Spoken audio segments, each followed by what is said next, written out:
ไอ้ป่อยแม่บ้านเหมืองง่ามาถึงแล้วก็เจิญพักผ่อนตามอัธยาศัยเนอะอ่าพักผ่อนตามอัธยาศัยรอเวลา9 โมงกันเขาจะเทศ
นั้นบอกสถานีรับฟังทางวิทยุ FM 104.50 เมกะเฮิรตซ์และ FM 96.0 เมกะเฮิรตซ์สามารถรับฟังและรับชมได้ทาง YouTube ของวัดใหม่ยินแล้วก็ Facebook ไลฟ์ของวัดใหม่ยินสำหรับต่อไปจะได้ราชนาทำการต้นสปอร์ตเป็นลำดับต่อไป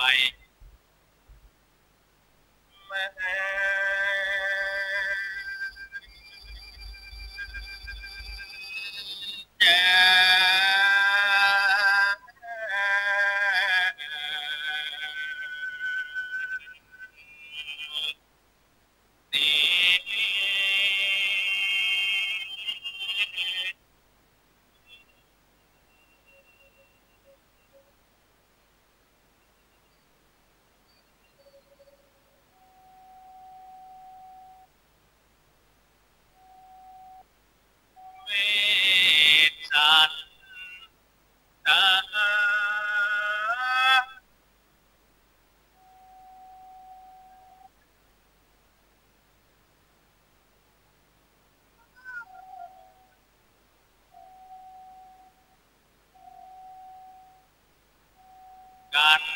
วันนาเกว่าปางเมื่อนางพุทธเดชเจ้าลงมาเกิดนะ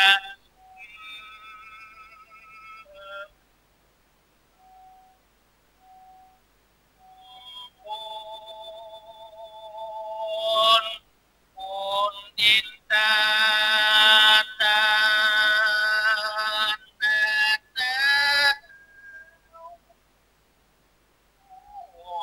ก็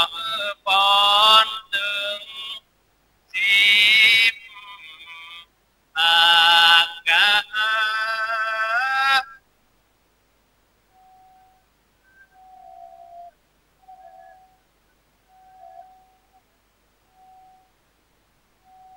เยตุนนางพุทธเดชเมตเจ้าจะขออาราธนานิมนต์ท่านเจ้าเนรใส่กาบเก้าแล้วก้อยเตียวหลักทำไปสักสองสามสี่ห้าคิดไหนก็ยังทัน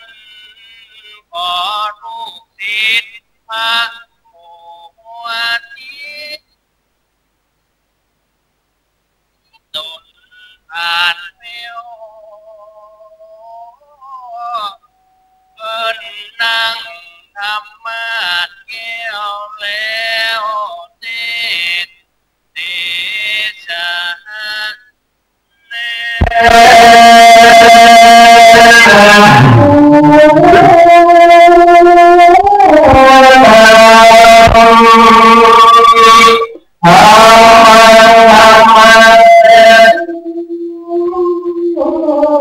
กัมปิมังปัจจังอานังกาโล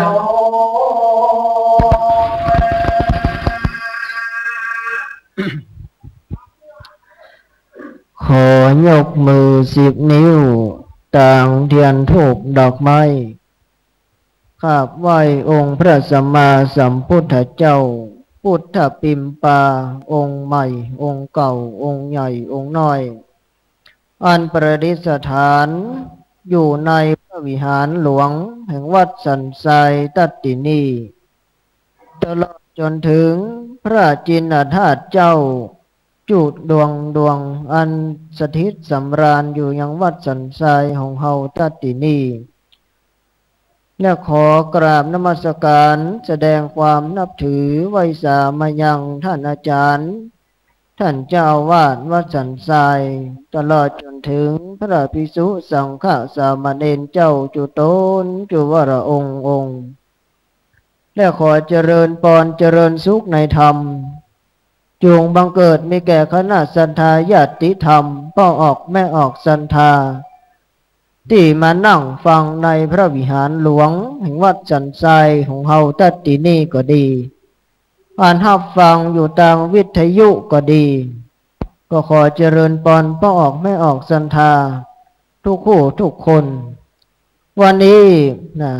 เป็นวันเดือนสี่เพ็งตามประเพณีล้านนาของเฮาว่าจะเป็นประเพณีที่เปิ้นว่าเป็น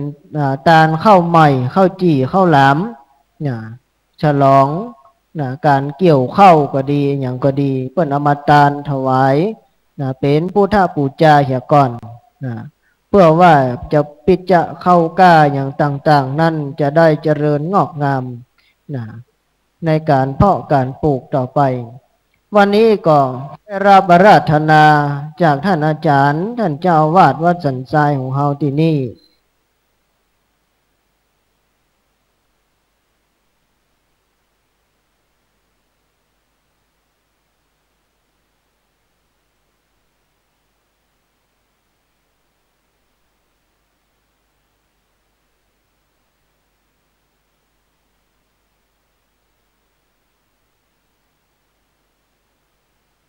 ว่าได้19พระคาถาวันนี้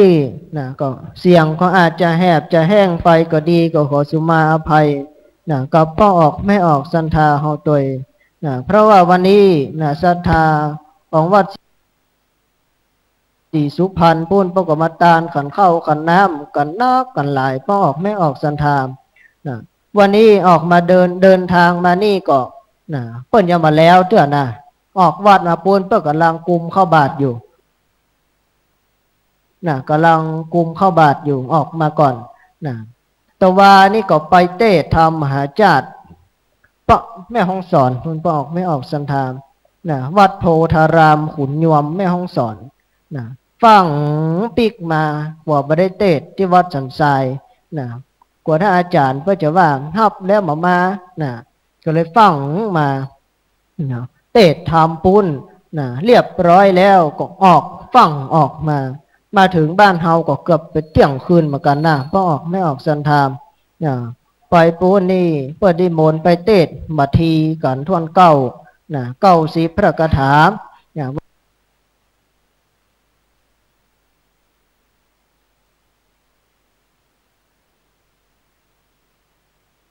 วันนี้วัดสันทรายยังแควนน้อยนะเป็นธรรมตัดสปอนกันทวนหนึ่งนะเป็นธรรมบปอใหญ่ตะใดนะธรรมการเก้านะการทวนหนึ่งนะไปเตดบัทีนี้อิดไม่ออกไม่ออกสันทามนะเป็นธรรมยาวด้วยเป็นธรรมกันใหญ่กันหลวงใจเสียงนักพอสมควรนะวันนี้ก็รู้สึกว่าเสียงดีไม่ดีนะไม่ดีก็โอเคนะมันจะได้บะอิดนะกำไม่บดีเครื่องเสียงบดีนี้กลับหน่อยพอออกไม่ออกสันทามนะมาเราจะได้ใจพลังเสียงเขานักนะเอาละอย่างใดวันนี้นะจะเตดทำทศปรกันทวนหนึ่งนะเป็นธรรมจัตตาคนเกิดนะปีชวดปีหนูหรือว่าปีใจนะปีใจเปิ่งหนูนะคนใดเกิดปีหนูนะนี่คือธรรมจัตตาปีเกิดเปิ้นว่าเป็นคนเกิดปีหนูนะทำตัดสปอนกันแรกนะวันนี้ก็จะได้นะเทศนาธรรมนะการตัดสปอนประดับประดาไปด้วยคาถา19พระคาถาเทศนาธรรมเพื่อป้องออกไม่ออกสันทาหอมได้รับฟังนะวันนี้เสียงอาจจะแหบจะแห้งไปได้ก็ดีก็ขอสุมาอภัยนะกับป้องออกไม่ออกสันทาเฮามาณที่นี้โดยลำดับต่อไปนี้จะได้เทศนาธรรมเนื้อมหาจาตเวสสันดร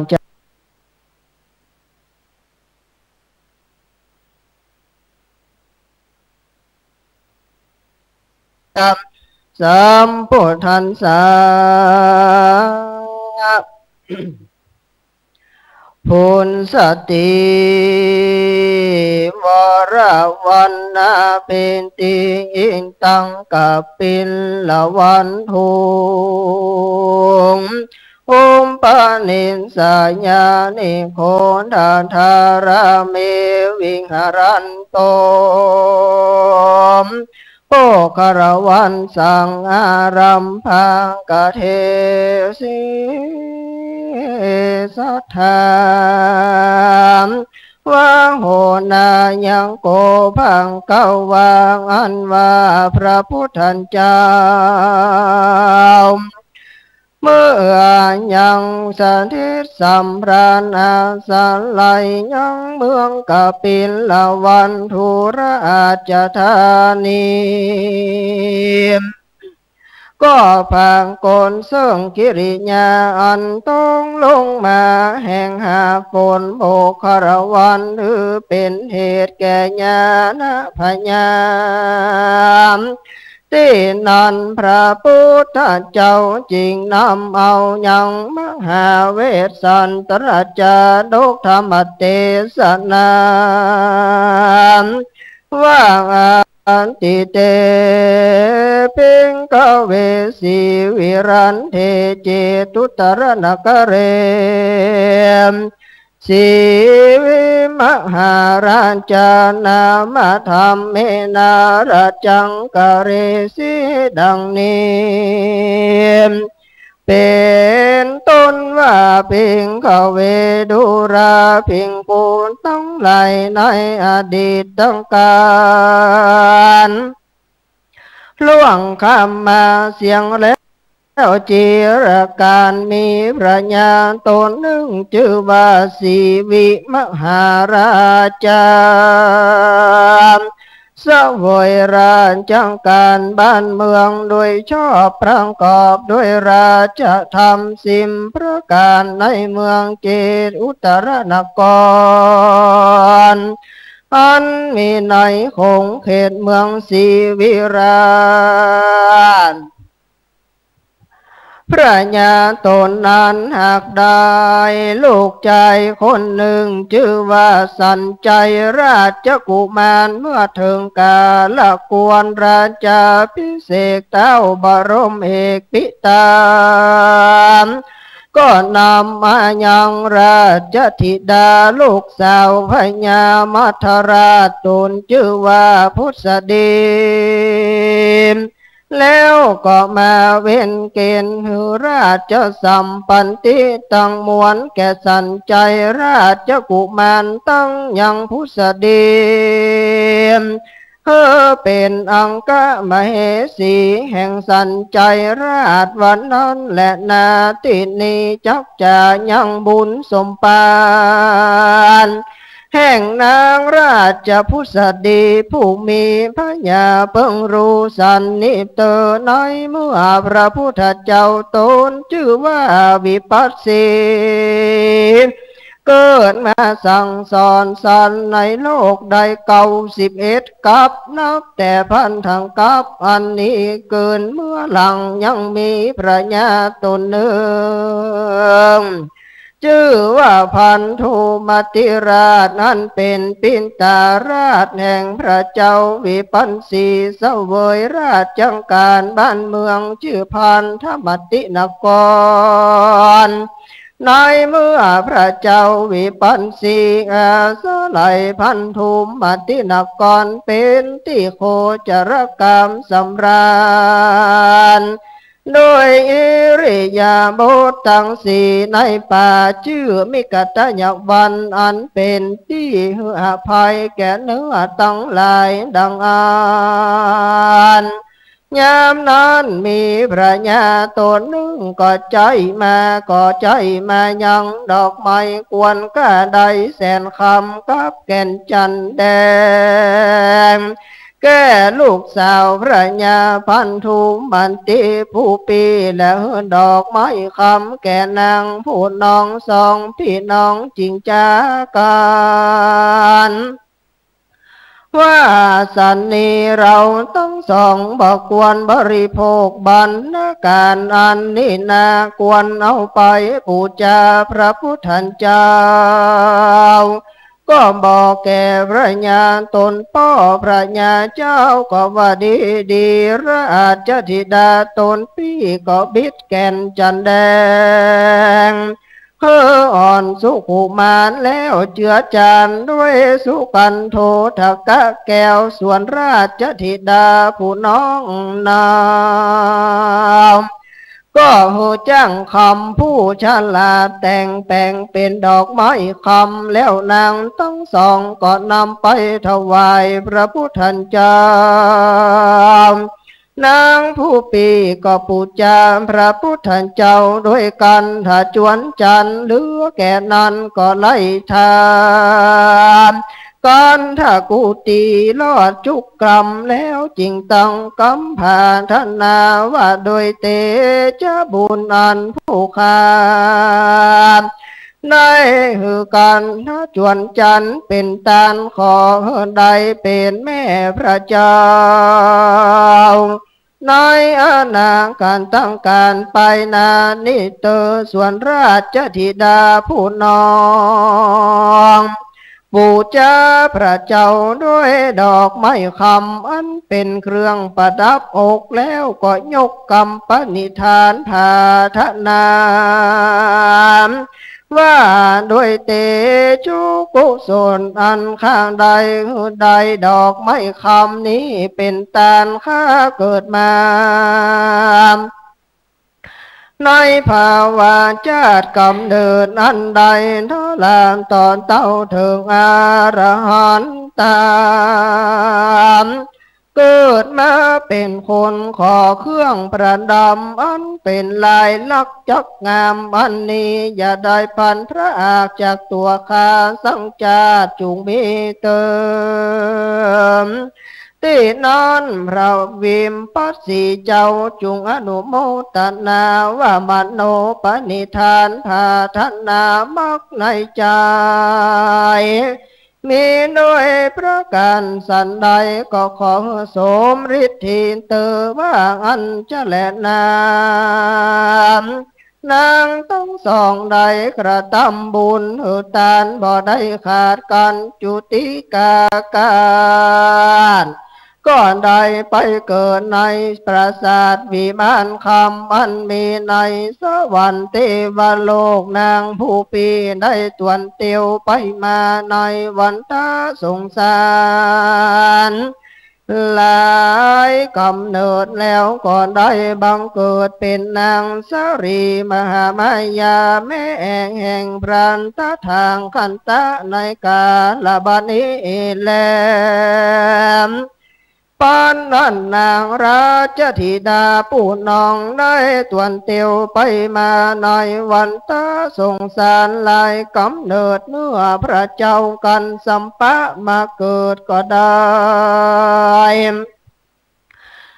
นำเอากรรมมานำเอาตนอยู่ในสวรรค์เทวโลกนางพุทธดีรู้สัมภาวะอันจักไตก็กล่าวการทานที่สองว่าเทวราชนะโมตายาถูกกิ่งป่าปะกตังมายาดังนี้เป็นตนว่าอากาแต่มหาราชาขีญาอันไว้แห่งข้ามีแก่มหาราชันเตอปาปะกรรมอันใดอันข้าใดกระทำไปบ่ชอบหอระไทยแห่งเจ้าจริงกำจันเนื้อข้าเจียนจากพรางเทวโลกเหมือนดังลมอันเปิกปันต้นไม้อันได้เกิดเหนือนาพระสุธาหุนเต้านั้นไปจาพระญาอินตารู้สัมภาวะอันนางบ่ประมาทบ่รู้กาจากเมืองสวรรค์จักเตือนสตินางดังอ่าน ก็กล่าวการทาสองอันว่านะเจวะเตกันตังปะปะนะเมตาวามาสิงอัมปิญาดังนี้เป็นเก่าพัทเทดูรานางราชพุทธดีกรรมอันใดบัญชอบอรไทยกูปีก็บ่มีสักอันขีญาอันจักใดพันพรากจากกันนี้ก็จักมีแต่และนางจูงเอาปอนสิมพระกันแต่สำนังกูปีเตออันบอกแจ้งที่แก่เจ้าจูมประการนิเตอนางราชพุทธดีได้ยินคำอินตาธิราชก็รู้ภาวังอันตนจ้องตายที่ยังแต่บ่สงสัยนางก็เล็งแลไปเหนือนาตอยลุ่มป่าจุมปุตวีมงคลก็หันเวใจยนพระศาสราชมนทีอันของพระญาสิวิราชดูองค์อาจแก่ตนจังพาธนาเป็นอังคามเหสีแห่งพระญาสิวิราชจริงอนุวาทกถาว่าวรันเจเมอโทสังการสัมภพุตานามิสราดังนี้เป็นต้นข้าแต่มหาราชเจ้าผู้เป็นใหญ่แก่เทวดาทรงสวรรค์พระราชเจ้าเพื่อป้อนสิมพระการแก่ขานดังอันสรีสวมสดีจุงมีแก่พระราชเจ้าเติมการข้าไต่พรากจากพระเจ้าไปแล้วขอเหือข้าใดไปเกิดในขกูลอันลำเลิศคือข้ากุลพระญามันทราชมีรูปโฉมองค์อ่าน16 ขวบเขาวัด3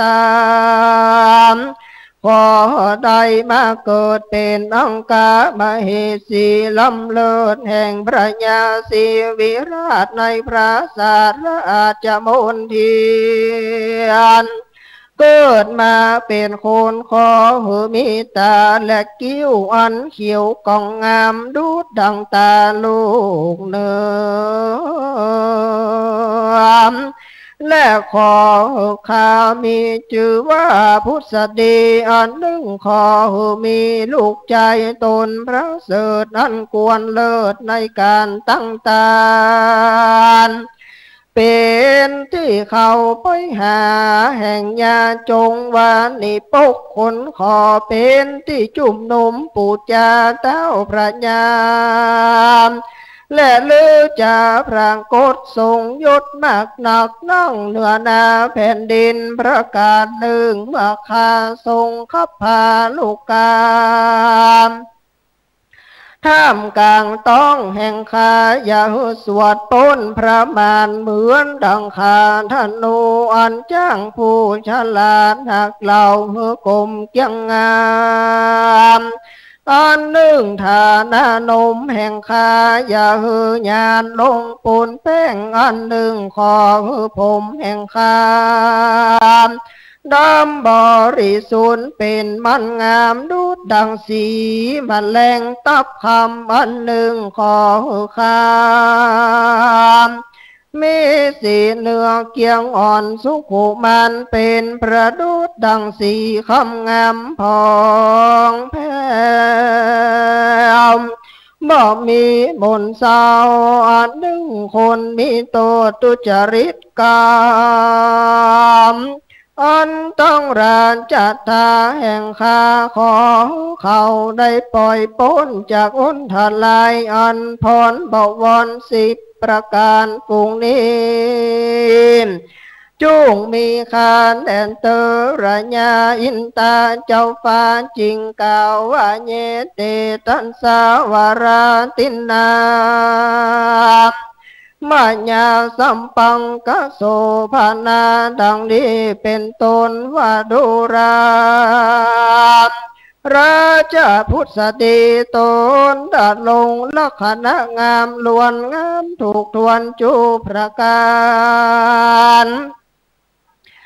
พรบวรสิมประการฝุ่งนันอันนางพาธนาเอาดังอันกูปีจังเธอพรฝุ่งนันแก่มึงน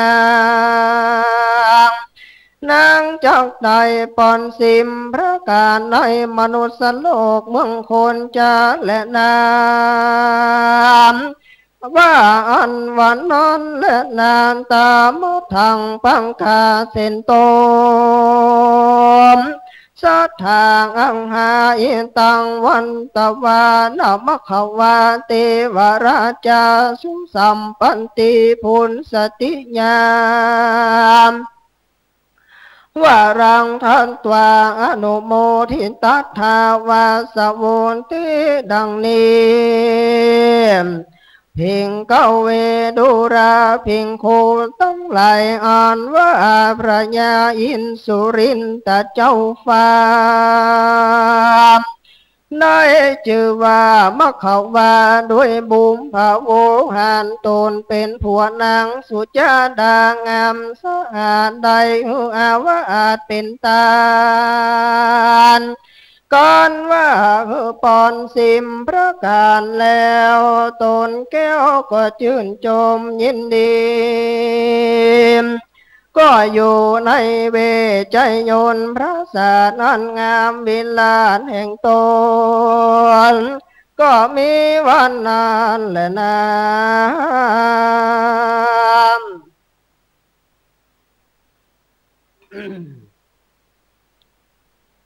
ฟังละจงฟังละโมลาสันหาตั้งหลายตั้งหญิงและชายตั้งหนุ่มและเฒ่า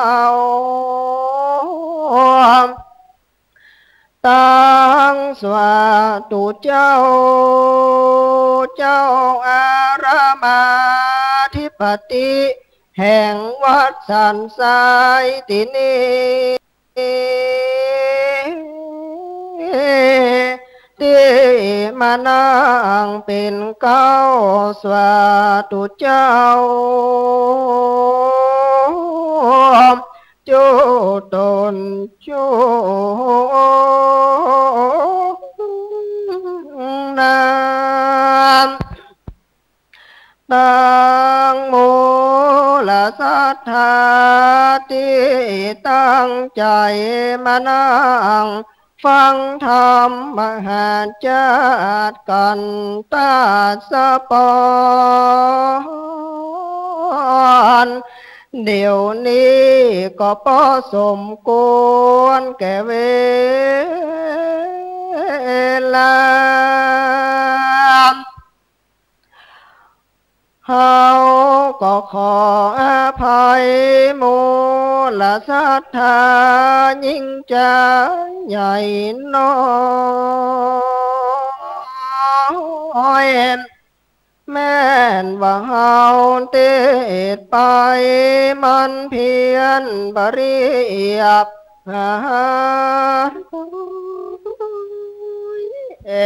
มอนน้อยก็ขออภัยนะเดี๋ยวนี้ก็พอสมควรแก่เวลาอาตมาก็ขอเลิกลาไปขอกราบอำลา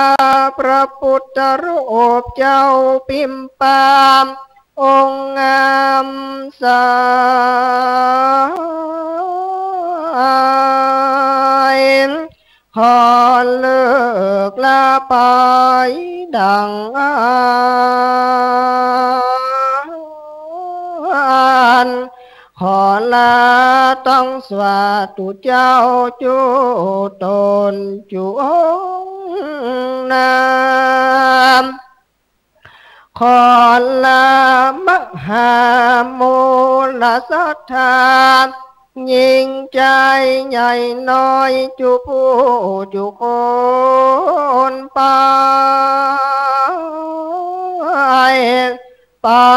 สู่วันสรีสุพรรณว่าควงหลวงแห่งห้องขออำนวยอวยพรให้ศรัทธาตึงยิ่งตึงใจได้อยู่สุขสบายจุคนดัง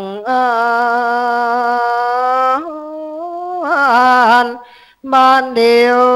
วนี้ก็พอสมควรแก่เวลาตามาก็ขอว่าลงปุณสติ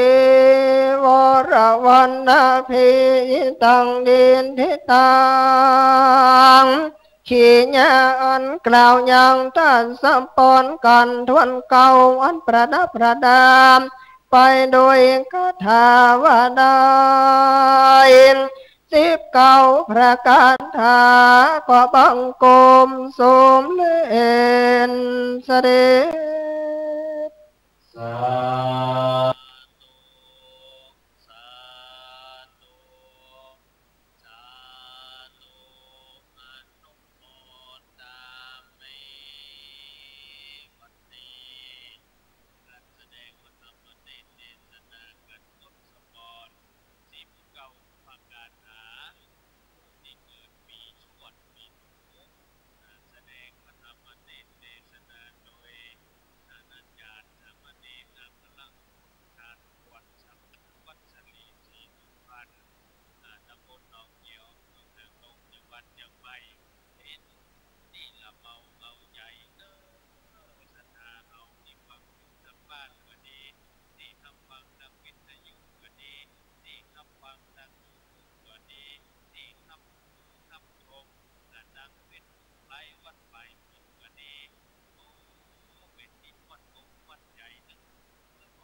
ลำดับต่อไป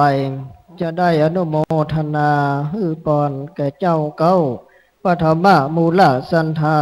เจ้าภาพกันเทศกันธรรมในวันนี้ลำดับต่อไปนี้ก็ขอเจริญปอนพ่อออกแม่ออกสันธาทุกคนทุกท่านตั้งจิตตั้งใจกวดน้ำรับพรได้ณโอกาสบัดนี้ ยะถาวาริวังหาปูราปาริปูเรนติสาคารังเอวะเมวะอิโตตินังเปตะนังอุปกัมปติอิจิตังปฏิตังตุมหังเกปะเมวะสมิจันตุสัพเพปูเรนตุสังกปาจันโทปนรสโสยะถามณิโชติรสโสยะถามอิมินาอกิตุปะบุภาราจตานังโภจนาภิกหารัตนังจตุปัจจยตานัง ธรรมกติกเตสนาตานังนิปานาปัจจโยโหนตุโนนิจังเอวังหุนตุดีราชนัยวันนี้ก็หาเป็นวันดีติถีงานวิเศษเทศว่าเดือนสี่เหนือขึ้น15 ค่ำพรำบมาเป็นวันนาอุโปสถศีลเดือนสี่เพ็งวสันนิแต่ดีๆบันนี้ไม่มีตั้งเจ้าสมณะสันทาและมูลสันทาตั้งสองฝ่าย ไปตั้งไปในและไปนอกตั้งไปในไม่มีท่านอาจารย์เจ้าว่าที่การสุปัน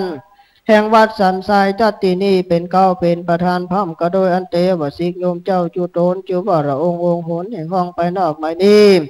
ดังจาเจ้าอาเจ้าเก้าปฐมมูลสันทาอันไม่มีสำนักเจ้านานคุณคำอันไม่มีนายสันติพงษ์พวงคำตื้อพร้อมก็โดยญาติกาพี่น้องจุขู่จุโพนตลอดจนถึงคณะสัทธา ของวัดสันทรายของเขาตัดตีนีจูผู้จูคนต่างคนก็ต่างเป็นเก่าได้ปากันตกแต่งแปลงพร้อมนำมาอย่างอาเกโตปาบูพามาลาตังดวงดอกแล้วก็ตอกดอกไม้มาเป็นขี้หลาหน้าปัจจัยก่อนหน้าและน้ำตาลพร้อมก็ด้วยข้าวนำโภชนะอาหารจตุปัจจัยตายวัตถุตานมวลฝูงนี้มาน้อมถวายเป็นตานปู่จาพระธรรมเทศนาเนื้อมหาจัต เวสสันดรจะโดการทวนเก้าอันมีชื่อว่าตัสปอนอันประดับประดาไปด้วยคาถาว่าได้19พระคาถาว่าสันติแต่ดีๆบานีตนตัวแห่งเราวันเป็นรูปศิษย์องค์สรีสัพพัญญูพระพุทธเจ้าก็ได้เทศนาเป็นปริโยสารบัวละมวลเรียบร้อยแล้วแม้นว่าเตจะบุญอย่าลอยที่ยังการปูจาพระธรรมเทศนาดวงพิเศษเนื้อมหาจารย์เวสสันดรจาดก การทศพรนั้นประดับไปด้วยคาถาว่าได้19พระคาถามีน้ำมากประการสันได้แม่นว่าเจ้ามูลสันธามเจ้าอุเดสาหือประหอดไปถึงไปเติงก็ยังเตว่าบูเตว่าได้ยอดมีสีขาเจ้าตั้งหลายก็ดีดิสาประหอดไปถึงไปเติงยางพิษณุโมกขะครูบาอาจารย์เจ้าแต่เก่าโหกแต่ปางลังก็ดีบ่เต่าแต่นั้นมันว่าเจ้ามูลสันธามเจ้าอุเดสาเอาไว้กับตน กับตัวก็ดีเอาไว้เสวยในภายภาคหน้าก็ดีเจโตปานิธานะแม่นว่ากรรมกัมภาธนาแห่งเจ้าปุถมะมูลหลังสันธามแม่นว่าได้ตั้งจิตตั้งใจแล้วออกปากหากว่ามีด้วยประการสันใดดังอันก็ดีสมิสันตุก็ขอเพื่อปานอุดมสมสระบุชีจุนอย่างจูประการนั่นจุงจังมีตั้งใจดีใจญาตุภวังใจญามังกรังใจญาสุธีภวันตุเตใจญาสิทธิธนัง ลาพังสุตติปะกยังสุขังพลังสิริอายุจะวันโนจะโปกังวุธีจญาสวาสตาวาสาจะอายุจะชีวสิทธิภวันตุเตภวสปีติโยวิวาจันตุสัพพะโรโควินาสันตุมาเตภวตวันตรโยสุขีติคายุโกภวังอภิวาทนาสีลิสานิจังพุทธาปจายโนจัตตารโอธรรมาวัฏันติอายุวันโนสุขังปะลัง สาธุสาธุอนุโมทามิปฏิการแสดงว่าธรรมเทศนาการทศพร19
บัดนี้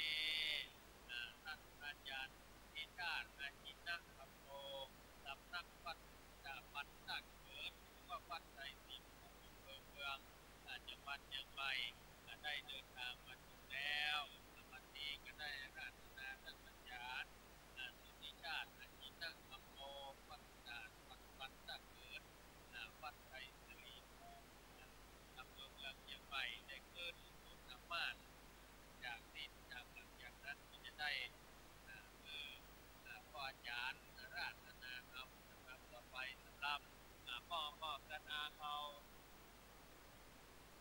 ที่มาถึงวัดกระจายแล้วก็ดีแฟนรับรายการวิทยุ104ก็ดีของ96ก็ดีประมาณถึงแล้วเจริญพรเชิญเนอะ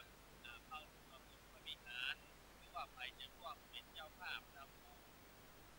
หรือใครจะเป็นเจ้าภาพทำบุญก็พ่อมอสราสามารถที่ร่วมเป็นเจ้าภาพกันได้ที่หน้าพระวิหารที่ทางคณะกรรมการและทางวัดได้ปักหมุดไว้ตั้งแต่มีใจเป้าจีเมาจีใจสังหาเม็ดดันเล่าเส้นไก่พ่อมอสราเอาสามารถที่ร่วมได้หรือว่าพ่อมอสราเอาไปที่จะร่วมทำบุญเป็นเจ้าภาพกับเพื่อนทุกปัจจุบันของวัดต่างๆก็สามารถที่ร่วมทำบุญได้เนอะก็เป็นเพื่อนวัดต่างๆนี่นะแผ่นละ19 บาทก็ได้หรือว่าไปพ่อสถานเอาที่อยู่ทางบ้านใครที่จะมาร่วมกินร่วมทานกันได้ก็เชิญพรเชิญเนอะร่วมกินร่วมทานกันได้ส่วนต่างๆที่เหลือทางหน้าพระธาตุพ่อสถานเอาไปที่ร่วมทำบุญกับวัดท่านได้ยาดอกไม้เทียนได้แผ่นคำว่าจะยาใส่บาท108ก็เจริญพรเนอะพ่อสถานพ่อแม่คนเฒ่าคนแก่เราเชิญได้ทางด้านที่เหนือสำหรับโครงการที่มาถึงแล้วก็เอาสมาธิตั้งได้ที่ทางคณะกรรมการหรือว่าทางวัดได้จัดเตรียมไว้เสร็จแล้วก็เวลาประมาณสักเมื่อถึงสมควรแก่เวลาก็เปิดโครงการแล้วเราจะได้ฟังธรรมไปโดยกินเข้าไปโดยฟังธรรมไปโดยเนอะเราก็มีหยุดเพราะนั้นเราจะเต้นต่อกันไปเรื่อยๆชั่วโมงเพื่อเป็นการเสียเวลาสำหรับพ่อสถานเอาที่นับฟังดังยูทูบที่นับฟังดังยูทูบวัดป่าหินหรือเป็นผู้ไร้วัดป่าหินฟังชัดเจนดีจะได้ว่าฟังมันชัดเจนอย่างไรหรือว่าความสถานพ่อแม่เราเก่งเราที่นับฟังจากคืน96วัดฐานยอดสุเทพชัดเจนชัดเจนแต่ก็แจ้งเข้ามาได้เนอะจะได้ปรับปรุงแก้ไขทางวัดต่างๆรับพ่อสถานเอาไปดีมาความคิดความตานก็สามารถดีมาได้เนอะถึงตัวเขานี้แสนดีคัดสุดอย่าไปกับโมดิ้นหล่นเป็นบ้าขอมือดำดีต่อนี้ไปหน้าสุดจักมาเกือบกำเราทำดีบ่มีมนย้ำแต่มีใจฟังกับคนใดได้คู่กับอยู่พุทธบ่มีขาดทุนพ้นทุนแผ่กว้างพ้นทุนแผ่กว้างเนี่ยคนเราอยู่กันทุกวันที่กับเพื่อบุญกุศลเอาเกิดมาทุกวันที่กันย้อนได้กับบุญแต่เพราะฉะนั้นนั่งนอนยืนนิ่งได้ทุกวันที่กันย้อนบุญกุศลที่เราได้เกิดมาเนี่ยกันย้อนเราได้ทำบุญอย่างพ่อสถานพ่อแม่เราคนแก่ที่เราฟังทางสถานีวิทยุสถานีบุญเพราะว่าเราได้ยินเนี่ยเป็นเสียงมงคลเกิดกับดวงเราเขาได้งูได้หันพอดังเป็นผู้ไร้พอดังอยู่รูปเขาได้หันพระสงฆ์องค์เจ้ามาเห็นก็เป็นบุญตาได้ยินก็เป็นบุญได้ดูเป็นบุญปากได้ยินได้ฟังกับถ้าได้พูดได้จาได้จักได้ตายกันก็เป็นบุญปากนั่นแหละไม่นั้นเป็นบุญผู้มีได้ที่ได้ยินได้ฟังจากธรรมเทศนาเจ้าไม่นั้นเราก็เป็นปัจจัยที่ทำพ่อไม่นั้นต้องช่วยกันไว้บอกเพื่อนว่าปฏิก่อนการโบราณว่าไว้ตามที่ได้ยินเพื่อนไหนยาให้ล้วงได้คู่เพื่อมันศึกษาบรรยายมาจากน้องแม่ใดหนังสือตัวเมืองหนังสือตัวใต้เขียนถึงกับไอ้ชีวิตวันหลังผู้รัวยังมาคดคิดสนใจอ่านผู้กับเมืองเอาเชียงใหม่แท้ผู้ได้ไปเมืองหนังสือตัวเมืองไว้อ่านมาได้ของเก่าของหลังแต่เดิมแต่ใช้สับบอกอะไรหวังไว้ว่าตั้งการบอกกินว่าใจพออย่าได้ลืมลาอีตัวอังกฤษว่าลังภาษาทุกด้านยังปากันเรียกว่าโกนาอีอูเอโอไอโดดโนปืนตึ้งเนี่ยหนังสือตัวเมืองว่าเอาใจนึกกระทรวงว่างได้สันใดยูแคนสปีกอังกฤษยังไหวพูดปิดพอไปจะได้ว่าได้เนี่ยหนังสือตัวเมืองเราไม่น่าเราต้องช่วยกันอนุรักษ์รักษา เป็นว่าวัฒนธรรมประเพณีของเราตอนนี้แล้วเรื่องแก่เปิดกลุ่มกันไป5 นาทีบอกสถานมีแก่ปัดล้อมของวงโดยในนั้นการที่สองนี้ไปที่เกิดมีสุดทุกมีงัวอยู่ทางบ้านทางวัดสันทรายวัดสันทรายอยู่จังไปทางโดงเว้อยู่จังไปลีกอยู่จังสัตว์กระแปงกระบินหน้ามาจังมันโดงไปเด้อโยมคือใบชาพระเจ้าเสียแท้วัดสันทรายพระเจ้าน้องนิพพระเจ้าจันใหญ่วัดสันทรายบินหน้ามาจังมันโดงเเพื่อที่จะได้เอาส่วนในการตั้งนำโมเอาตั้งที่บ้านเราอันนี้เป็นกุศลที่เกิดกับตัวเราของตลอดนะวันนี้นะยินนักเกณฑ์ที่เจ้าวัดชายนะโคโซในนี้คนออกบอกสถานเดี๋ยวเองสุดเด็ดเป็นนักมวยมันจะมันหลอกบอกแบบมันอะไรอย่างนี้นะตั้งแต่ยกแรกยกสุดท้ายไม่นั้นมาเป็นกำลังใจกันเพื่อ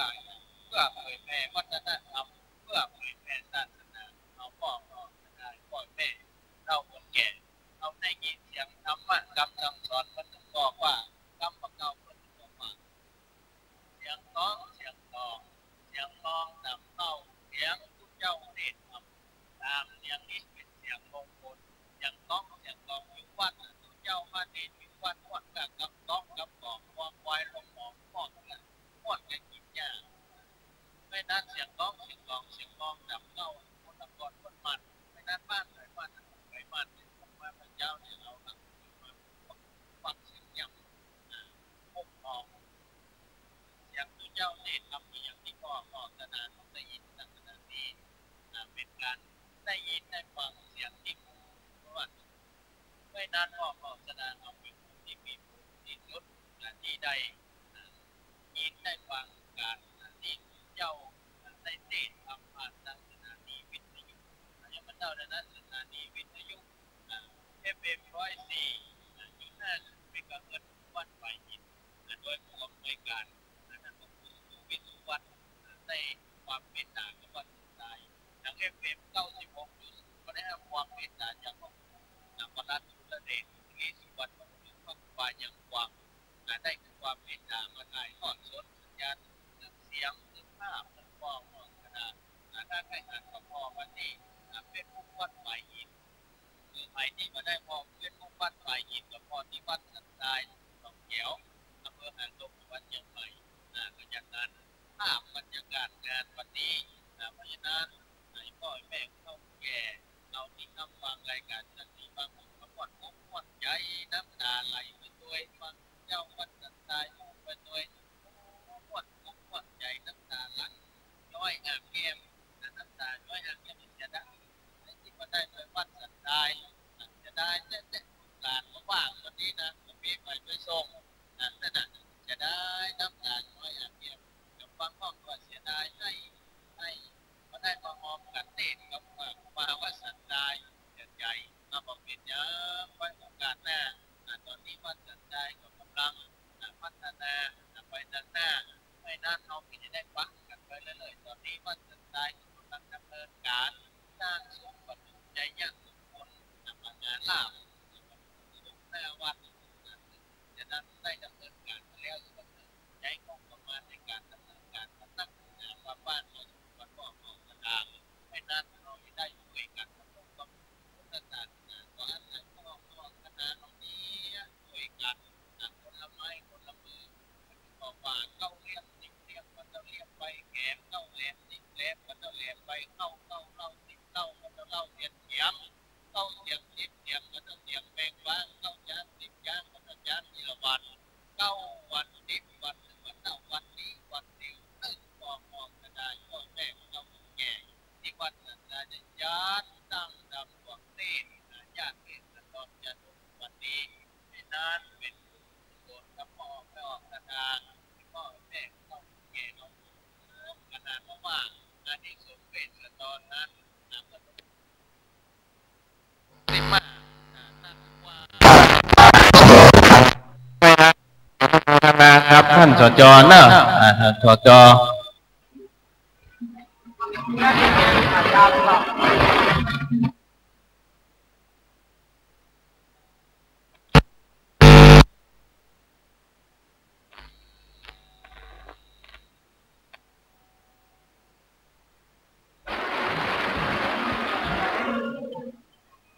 ขออนุโมทนาบุญกับสจชัยนันท์สจเขตหางดงได้มาร่วมกินร่วมทานที่วัดสันทรายเนื่องในงานตั้งนำหลวงเต้นมหาจาตุเวสสันดรจดกในวันนี้ตอนนี้รอมูเฮลงเนอะจะได้ราตนาธรรมกันที่สองกันฮิปมาปาน134พระคาถาป้อหมอกสถา134พระคาถาเนี่ยแสดงพระธรรมเทศนาโดยท่านอาจารย์ว่าพระอาจารย์สุทธิชาติอาจินะธรรมโมสำนักวัดปันต้าเขินหรือว่าวัดชัยศรีภูมิอำเภอเมืองจังหวัดเชียงใหม่ปูนเนอะหลายคนหลายท่านพอมอสถาถ้าห้าฟังดังสถานีวิทยุ FM 96.0 เมกะเฮิรตซ์ของวัดพระธาตุเจ้าดอยสุเทพก็คงจะคุ้นเสียงท่านอาจารย์สุทธิชาติอาจินะธรรมโมอยู่เหมือนกันท่านอาจารย์ก็จัดรายการวิทยุอยู่เหมือนกันเนี่ยวันนี้มาในการโปรโมทไปครับ FM 104.50 เมกะเฮิรตซ์ก็มาฟังเสียงท่านอาจารย์เพราะนั้นป้อหมอกสถากันหิมปานเนี่ย134พระคาถากันหิมปานนี้ปางเมื่อทำผูกนี้เพื่อนได้พรรณนาถึงเมื่อนางอุษดีเนี่ยซึ่งเป็นมเหสีของพระอินทร์เมื่อได้เกิดจากสวรรค์ชั้นดาวดึงปฏิสนธิเป็นพระราชาธิดากษัตริย์เมื่อพอมาถึงพอพระชนมายุได้16ปีหรือ16พรรษาก็ได้อภิเษกสมรสกับพระเจ้าสนชัยกษัตริย์เมืองศรีปีลาศจนมีพระราชโอรสคือพระเวสสันดรเนี่ยพระนางอุษดีลงมาแล้วนะแต่งงานแล้วก็มีลูกแล้วชื่อพระเวสสันดรเวลาที่พระเวสสันดรเกิดเนี่ยจ้างเผือกปัญจนาค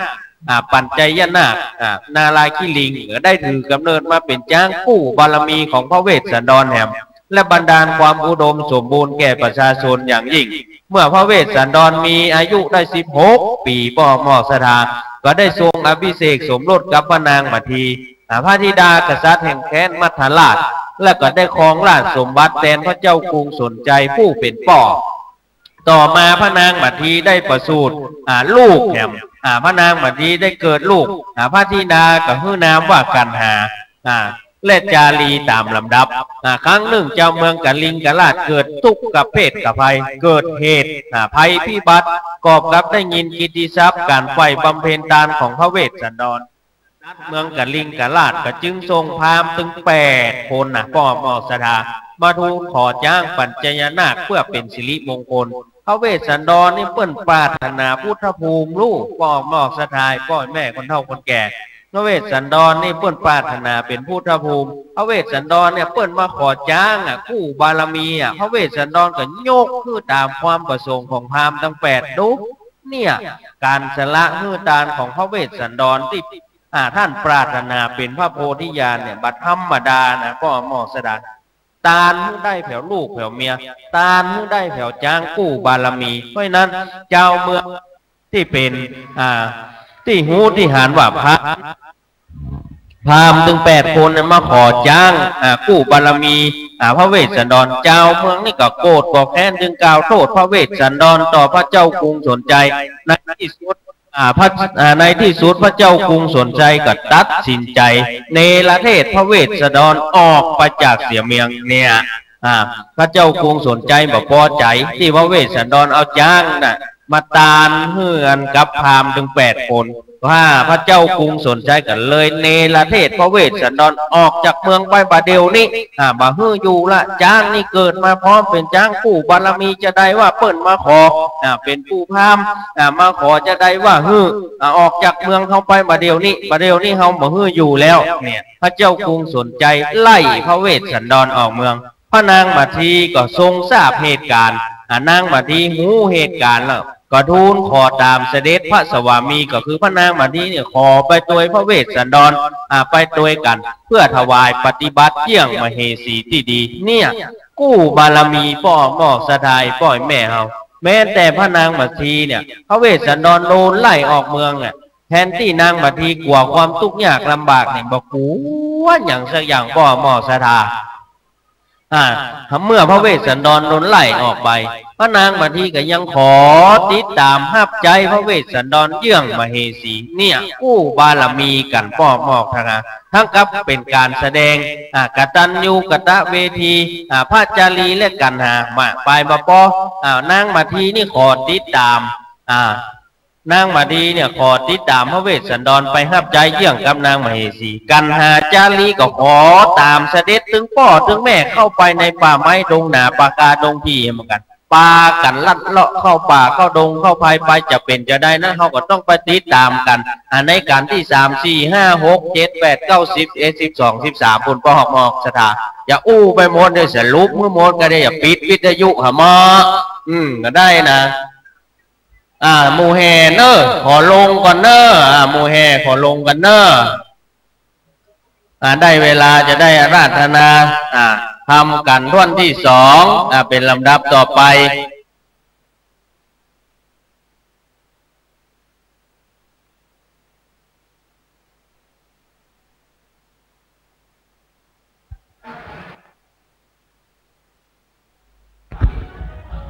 ขอเมตตาหมู่แห่ได้ลงแห่ก่อนเนาะจะได้เต้ทำผูกท่วนที่2เลยมา13 นาทีแล้ว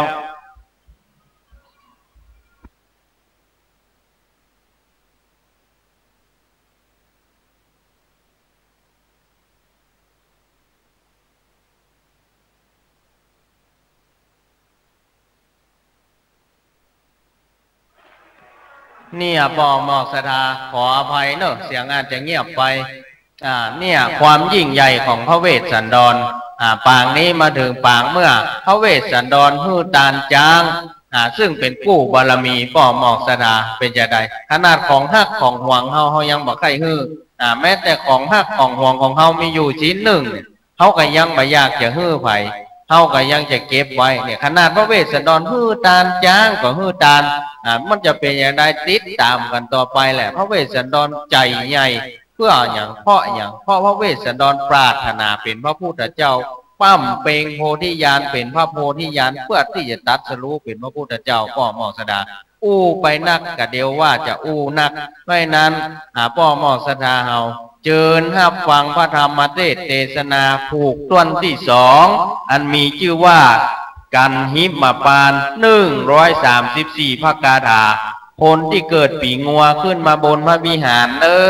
ป้อหมอกสถาขึ้นมานั่งที่กลางสืบชะตาแล้วเอาควายใส่บนหัวเพื่อความเป็นสิริมงคลแก่เฮา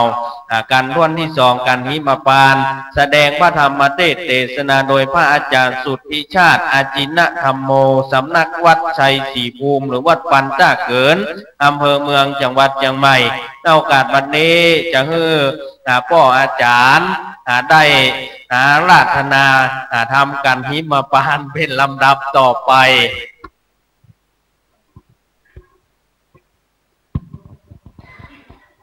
หิม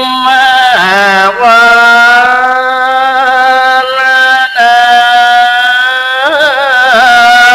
อันว่าหิมปานภายเพ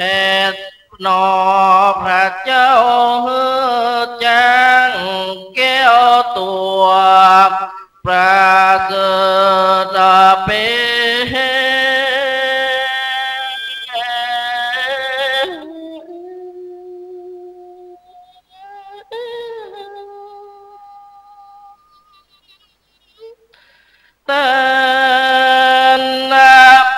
เจ้า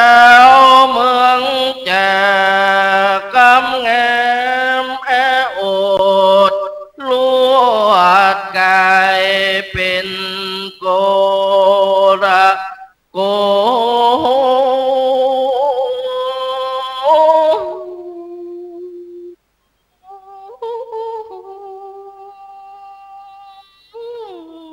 ธาเป็นโกลามีกองนั้นตัว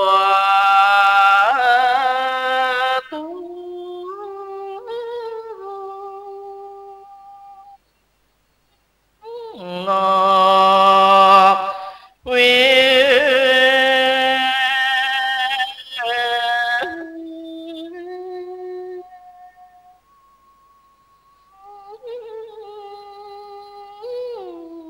ใจรู้ว่ากายเป็นการแบบเขาอำนาจแห่งโจ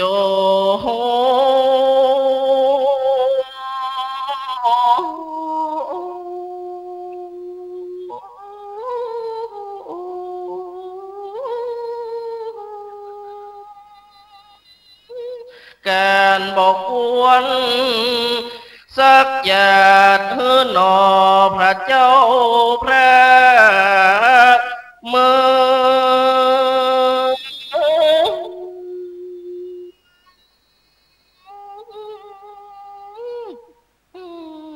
ไปเสียงนั้นไประแลกปานจากแตกแง่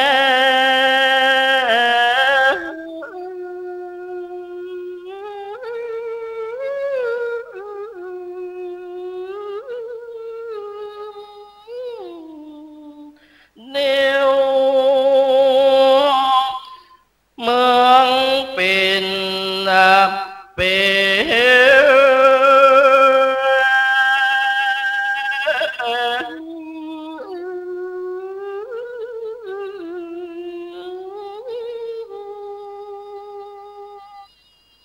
รุ่นขนาดคาถามีบอกขาด134 บาทผู้ค่าขอโอกาสอาราธ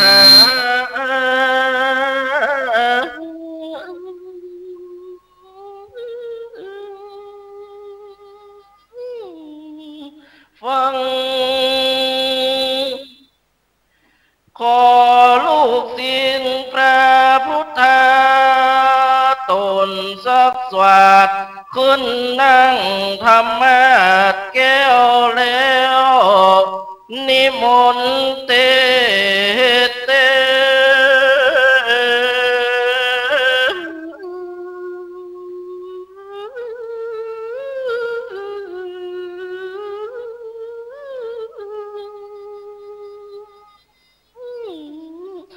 ทำอนุกรรมปิมังปัจฉังอาราธนังกะโล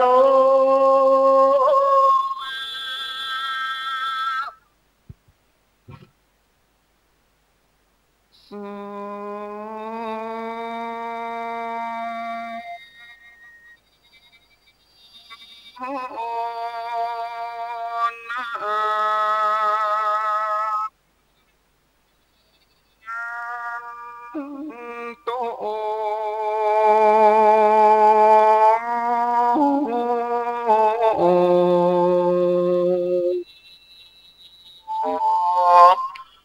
พร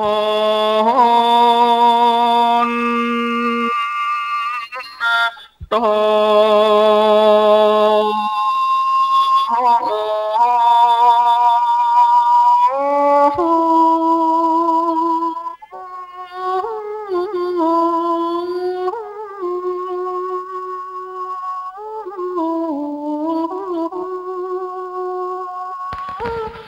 ฟังละ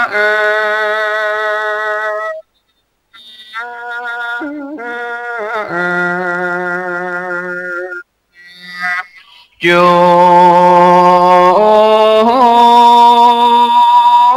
ฟั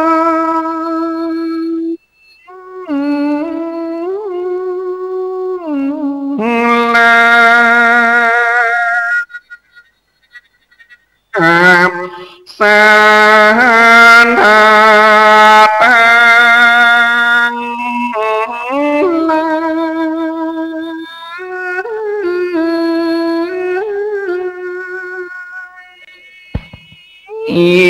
ตั้งเด็กยิ่งใจท่านลำแล้วแถวเท้า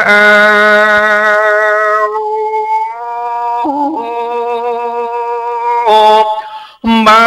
ดนี้ผู้ข้าก็ขอย่อมือสาน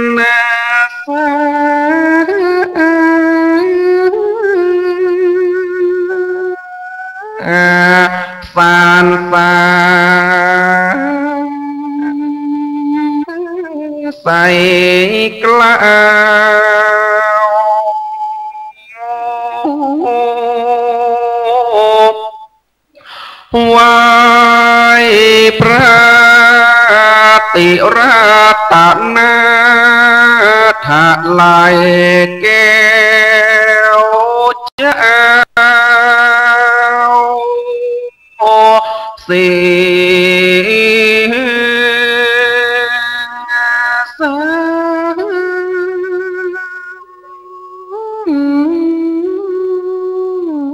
โออาได้แล้วโอเสียยังกว่า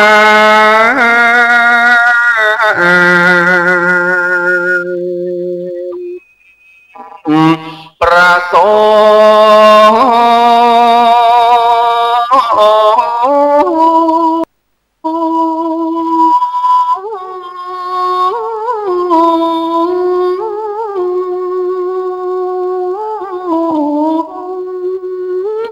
เพื่อเป็นมีมงคลเสื่อมไปนะ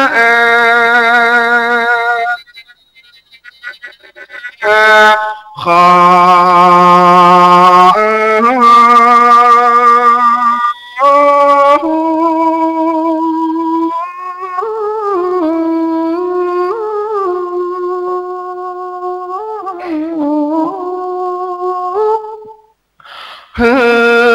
ข้าจะ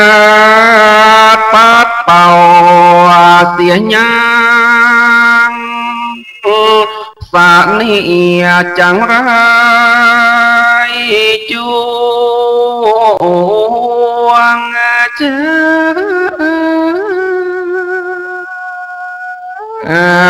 ขอมนุษย์โลกละได้อยู่โศกจืนใจ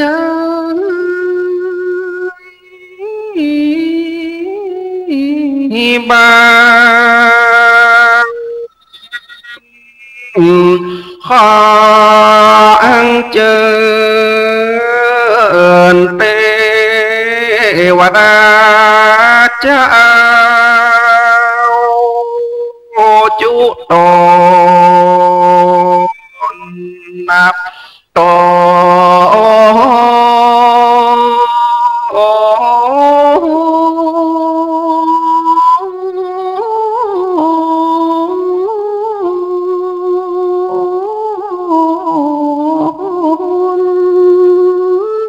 ขอปูนหนอากาศกว้างไปใต้รากนั้นเถิดพระแม่เจ้าท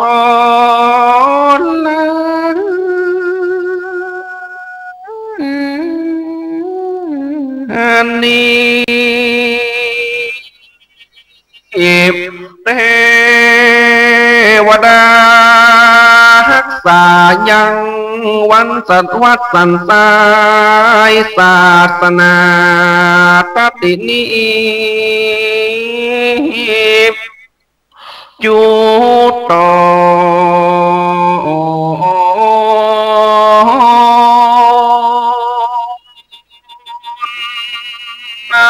โต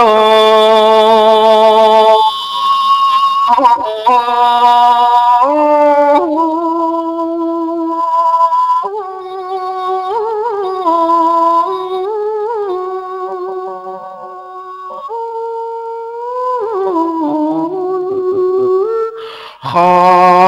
จงมาโม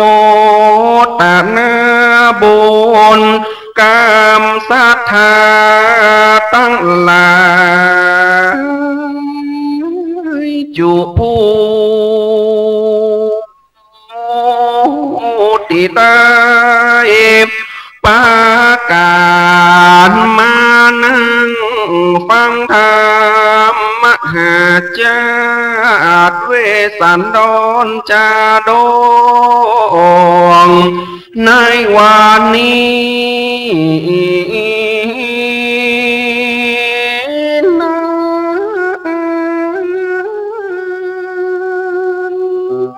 ขอเพื่อมีใจมีโจกุค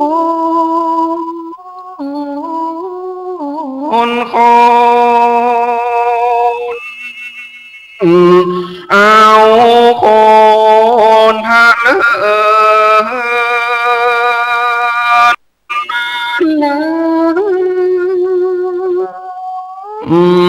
เป็นโบกุศ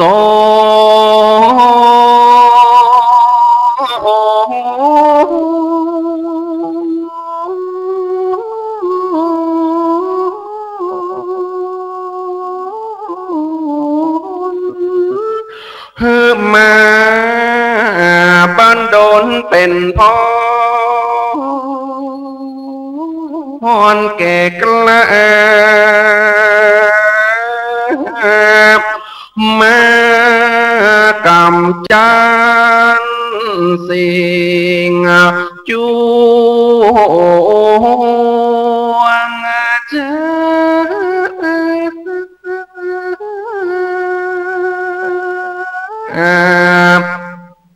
โม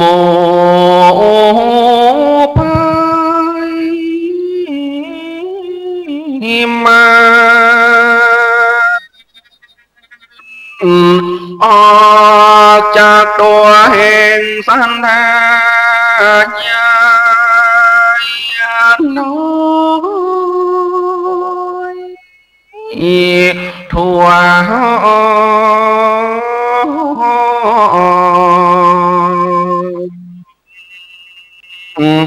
สันทา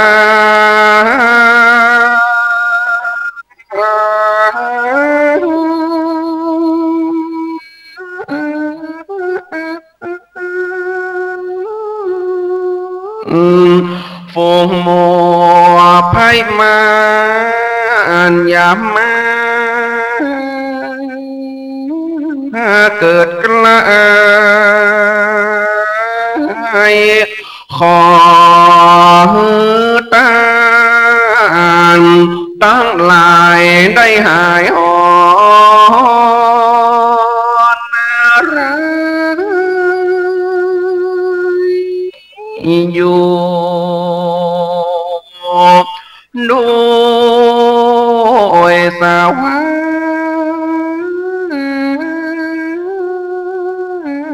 รค์ดี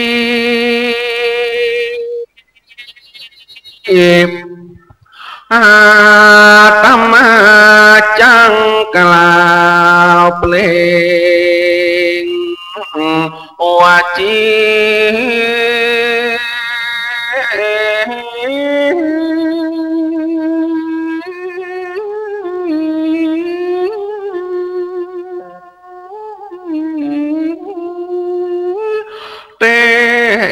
เต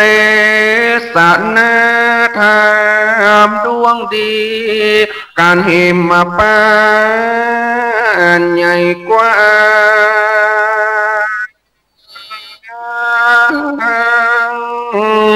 ฮือสาตา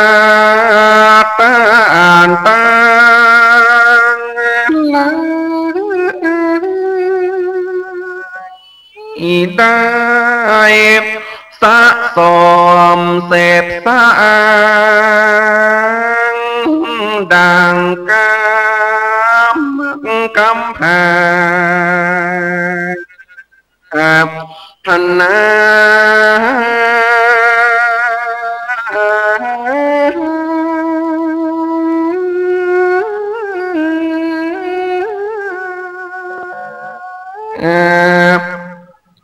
คือได้ความโศกตั้งโลกนี้และโลกหน้าคือว่าในเมืองคนและเมืองฟ้า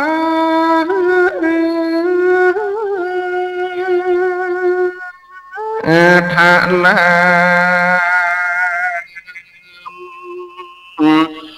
มหา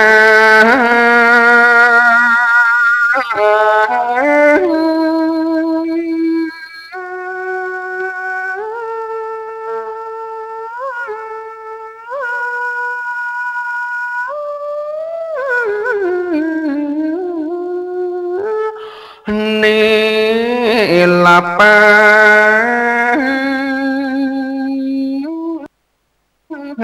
เลเต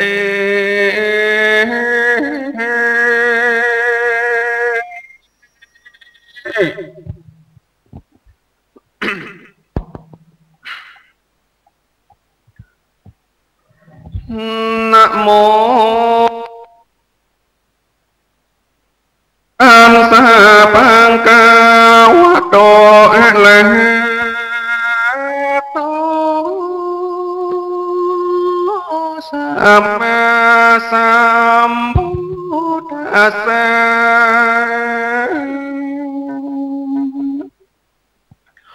เอเตสาวะเลกะเหตวาตาโตจุตามาตาลันโยอาคามเหสิญาโกนจิเมนิพานติลามตามธรรมเทศนามันอสวนนาแก้วยอดปนตาดีการนาปอนดีเมียนแล้วจากการตนแก้วอินตาก่อไกลแกลบ่จะโจติจังฟ้าคนเอาปฏิสนธิกำเนิดนา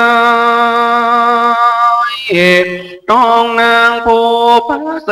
ด็จวีแห่งเต้าบุรีมานทันอาตวนตาสัมอา10 เดือนนางบุญเรืองยอดซอยก่อประสดลงน้อยบุตรีมีหุบงามดีลายหลากมีกลิ่นต้นหอมมากเลือดลายเป็นตังผ้าปลายลูบไหลอุปตาใส่จวนจานกินหอมหวานจืนจ้อยเต้าหยอดซอยพิตาตั้งบานน้ำเมเจ้าจริงใส่จืดนอนเนาโบตรีว่าปุนสาดีเว้นฟ้าบ่อนเนินจ้าเพิ่นนานไว้ยาการขึ้นใหญ่อายุกว่า16 ปีได้เป็นแม่เทวีรวมข้างแห่งพระเจ้าอาจารย์ างชื่อสันใจตามีใจจองหอยหากนางอ่อนน้อยบุญภายก่อนนำกันแย่ลายมวนมาก16,000หากเนื้อเป็นบริวารหือนางนงคราไทยเป็นใหญ่กว่านางตั้งหลายก็มีหันเด่นงามตาโกสังโกในการนั้นเล่าพระญาอินเจ้ากุลสวรรค์ลำเปิงผ่านบนแล้วว่านางแว่นแก้วพลสะดีหาปอนดีพระเสริญสิมประการเลิศนั้นเล่ายอมเป็นแก่เจ้ากัญญาส่วนปอนอันขอพุทธาลูกเกี้ยวก็ยังไปแล้วสันใดกันเต่าขานิ่งใจดังนั้นแล้วก็กาดแก้วไปโซนในที่โยดูสินาแล้วใครจะกล่าวทอยซึ่งเจ้ายอดซอยนอโปติญาณว่าพ่อมาลินตาดังนี้เป็นเขาว่าข้าแดนอเจ้าโพหาตุงบ่อใดบ่อนี้โลกไตจุมปูมีนางบุญจูน้อยนาเทวีเต้าราชสันใจก็มีใจใครได้ซึ่งโลกใต้แต้นเมืองใดรุนเรืองเสิบต่อกวนเจ้าน้อยนอยดยอดลงไปปอนสัตตาได้ตาราตาญาเลี้ยวปากันคนสวรรค์กล่าวแล้วก็กาดแก้วขึ้นโสนในที่โยเวใจยนต์ปราสาทอันเป็นเตปะอาแทงตนก็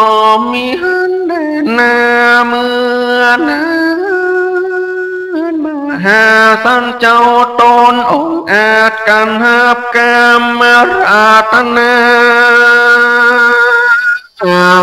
แห่งตนนินตาเมียนแล้วก็กาดเกี่ยวภายผ่านจากสวรรค์เตะต้องลงสู่ห้องเมืองคนก็เอา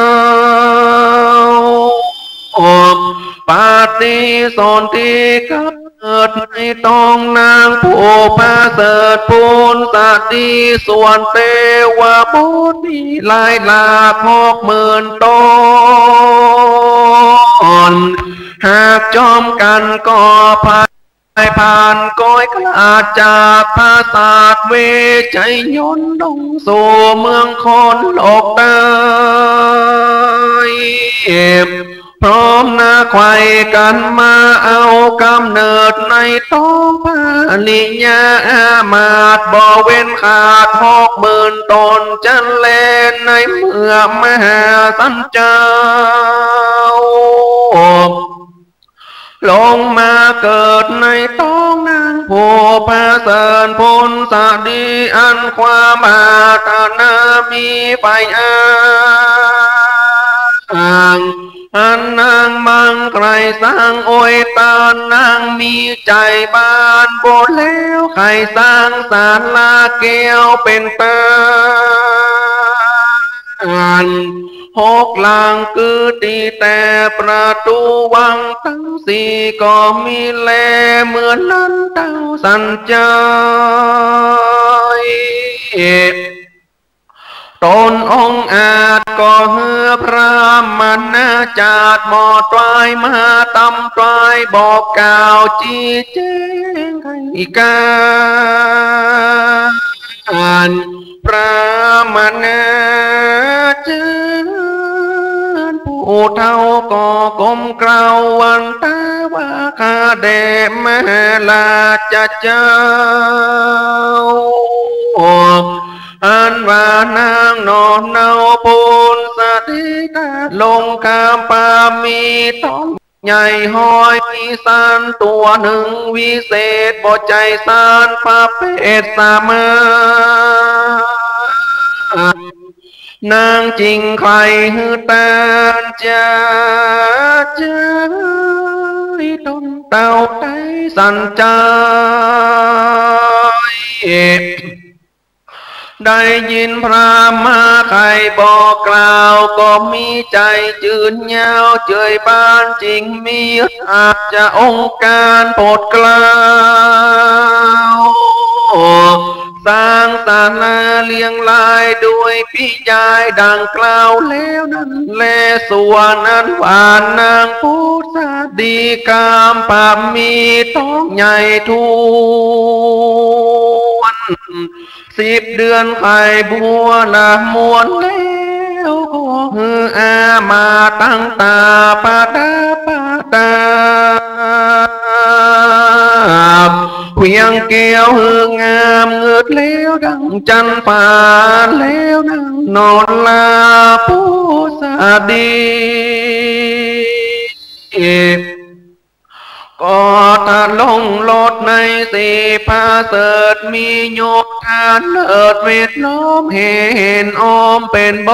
ริวารไปด้วยราชญาณวิเศษเปื่อด้วยเหตุเวียงใจเมื่อนางไปสู่รอดตั้งสี่เส้นจอดสมการอันเป็นตั้งผ่านปอกาลมกามมาชาวอาดกะเองก็มาเป็นนั่งนาต้นเต้าลาสันใจก็จะใครบอกกล่าวฮืออามาดเก่าเลเสนาแปลงกิหาลังพระเสดอันหือนางเกิดมหาสัจเจ้านั้นแลเมื่อนั้นนางพลสาดีบ่มีเสบ่เศร้าขอปาโสดเจ้าพุทธาบ่มีทุกขาอันใดเลือดยางไข่ก็ออกบ่กิ้วต้องเหตุมืดตายาเมื่อนอตันตาพาลาตนบานเปียวออกจากท้องแม่เทวีก็มีตนบริสุทธิ์วิเศษเจ้าก็ใครพระเนตรมื่นตาแล้วเหยียดมือขวาไปหน้าปากก็อามาคาเดเมเจ้าข้าโลกเตาไข่ตานด้วยใจบานแต่ดิลีอันว่าเขาของแม่ยังพอมีสักหน่อยจะหรือจ้าเมื่อนั้นนางพลสาดีได้ยินว่าตีลูกเต้ามาทำเล่าบูชานางก็จะตอบโทษซึ่งเจ้าซอยบุญญาณว่าโลกจงเฮือตานบอกขาดแล้วนางนาดพลสาดีก็เอาทองคำดีมีกาใหญ่วางไว้ตีไกลบทตามแล้วนางก็จะแถมเล่าว่าอันสามปฏิเฮานั้นเล่ามีมากลูกจูงบริจาคเตตานสร้างสมปานแปกกวางเตอทานแต่นั้นไปบ่จาตนเจ้าฟ้าพิตาตั้งมันดานอนเนาปีน้องเผ่าวงใหญ่ตั้งพร้อมใจมาไปโซนนายที่อยู่ห้องการเปื่อจังใส่เจอปั้นนอพระเจ้าก็เอานิมิตนะเขาเป็นเหตุอันเจ้า เกิดที่เขตมังกาอันคนไปมาเที่ยวไตจริงใส่ชื่อไว้ว่าเวสสันดรว่าอันหันแลนายวันนอโพธิญาณมาเกิดก็มีเมจ้างตัวผ้าเติดสีขาวมาแต่กังหาอากาศน้ำลูกช้างตัวงามดีผ่องแผ้วก็หลวดกลากลานักเลวไอป่าเสนาในอามาจิงใส่ชื่อช้างตัวอาจข่าวใส่ว่าช้างปัจจัยยานาเกว่าอ่านก็มีเลวานนั่นแลโดยประการดังได้หันมาจึงกล่าวคาถาว่าอิเมกุมาเลปัสสันโตโมจุเกดังนี้เป็นต้นว่าข้าแด่มหาราชเจ้าข้าน้องเนามาตีจากป่าสองสีลูกตาเตียวเข้าป่าไม้โดยไปโยดงไพรจอมพระบาทนายอาวานหิมะวานเต่าจากหันลูกน้อยจากกล่าวโทยคำเสียงใส่ปาการไปสดลาเก็บดอกไม้ป่าตันตาลงเต่าจากหันสองโอฟ้อนเล่นวินวิทวิ่งไกสาลาเต่าได้หันโบตานอดเนาเตียงหายโศกเศร้ามองใจโยดงไพรปากกว้างจากได้หันจังเพื่อแก้วลาสดเอวดงรี16 ปีขวบข้าวจริงเกตเท่าโรยราเดียวไปมาในป่าน้องแสนใส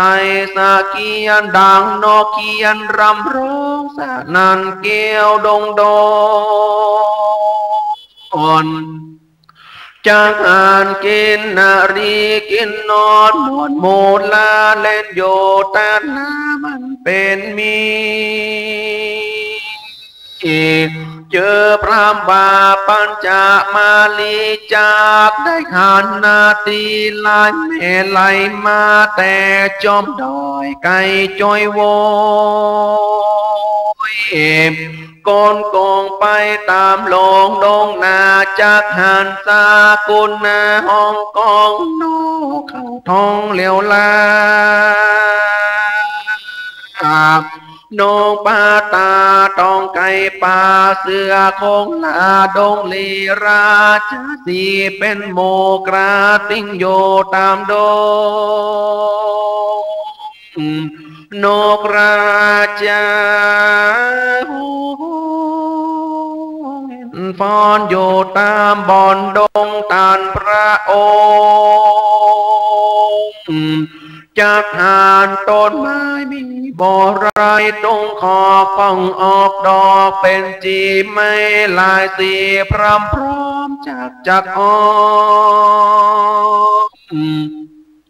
แป้งเอาดงงามเหล่าเลิศเลี้ยวดอกบัวแก้วเมินดอกตายเฮินสาโพตั้งต้นโยหิมมาปาดอกดงดาลายแหลมมีพับแผ่ดงตันจ่าตึงวันบอกไว้ต้นเต่าไตจังจาเตียงหายโศกเศร้าลืมเมืองลืมสองบนเรื่องปมแม่อันโยแก่เวียงใจสุขบัญจาข้ามาเจ้าดังข้ามาที่เราใครมา ni lên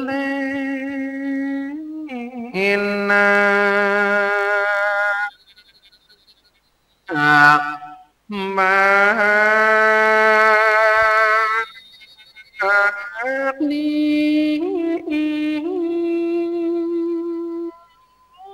ca tê tê sản tham can hiểm pa anผูกทวนสองก็เป็นติเสรีมาร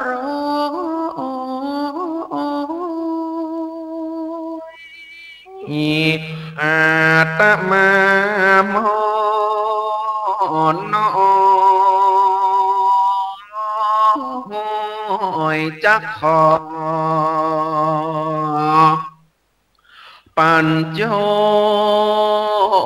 งใจงามตั้งโจกลามานั้นลังลายลา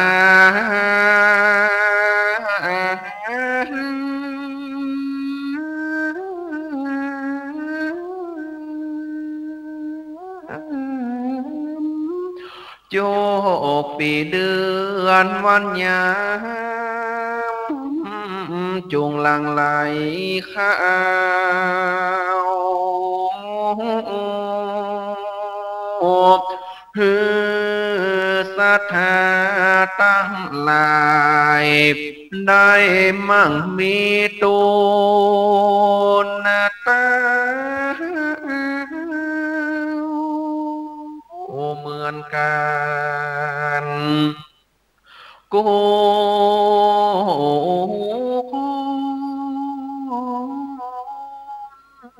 ขออานิสงส์ธรรมนี้จุงโจ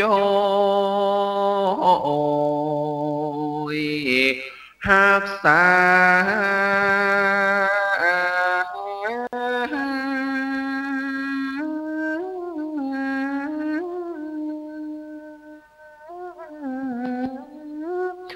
ศรัทธาโกวายาเจริญดีบอดน้อยอย่าได้กล้ากล้านากลอยจื่นนาเจบา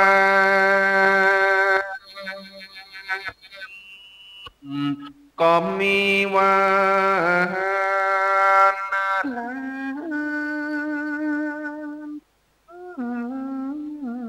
แล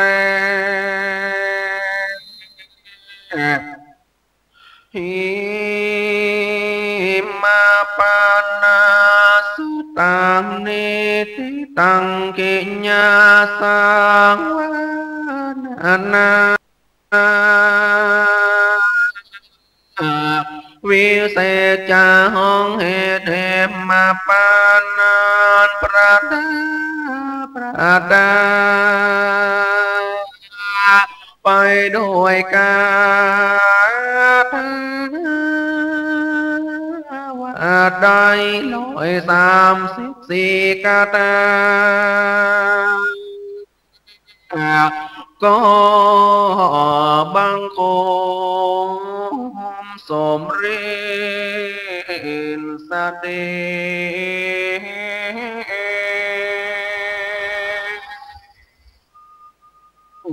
สาธุสาธุสาธุอนุโมทามิปัตติ การเทศพระธรรมเทศเทศนากันหิมปาน134พระคาถาโดยพระอาจารย์สุทธิชาติอาจินธรรมโมสำนักวัดชัยศรีภูมิอำเภอเมืองจังหวัดเชียงใหม่เป็นที่ละเมาเอาใจเนอะปอกหมอกสะทายป้อยแม่คนเฒ่าคนแก่ที่ฮับฟังอยู่ต่างบ้านก็ดีที่ฮับฟังอยู่ต่างวัดสันทรายนี่ก็ดีตอนนี้คนอยู่เต็มพระวิหารเนอะทั้งลุ่มก็เต็มเต้นไปหมดปอกหมอกสะทาก่อนหน้าอนุโมทนายินดีด้วยเนอะลำดับต่อไปจะได้เจริญพรพ่อคำสายสุภาได้เป็นตัวแทนเจ้าผ้าปอกหมอกสถาเฮาคู่คนได้เข้าถวายกันเทศเป็นลำดับต่อไปเจริญพรป่อเนอะป่อคำสายสุภาบันสันปตัน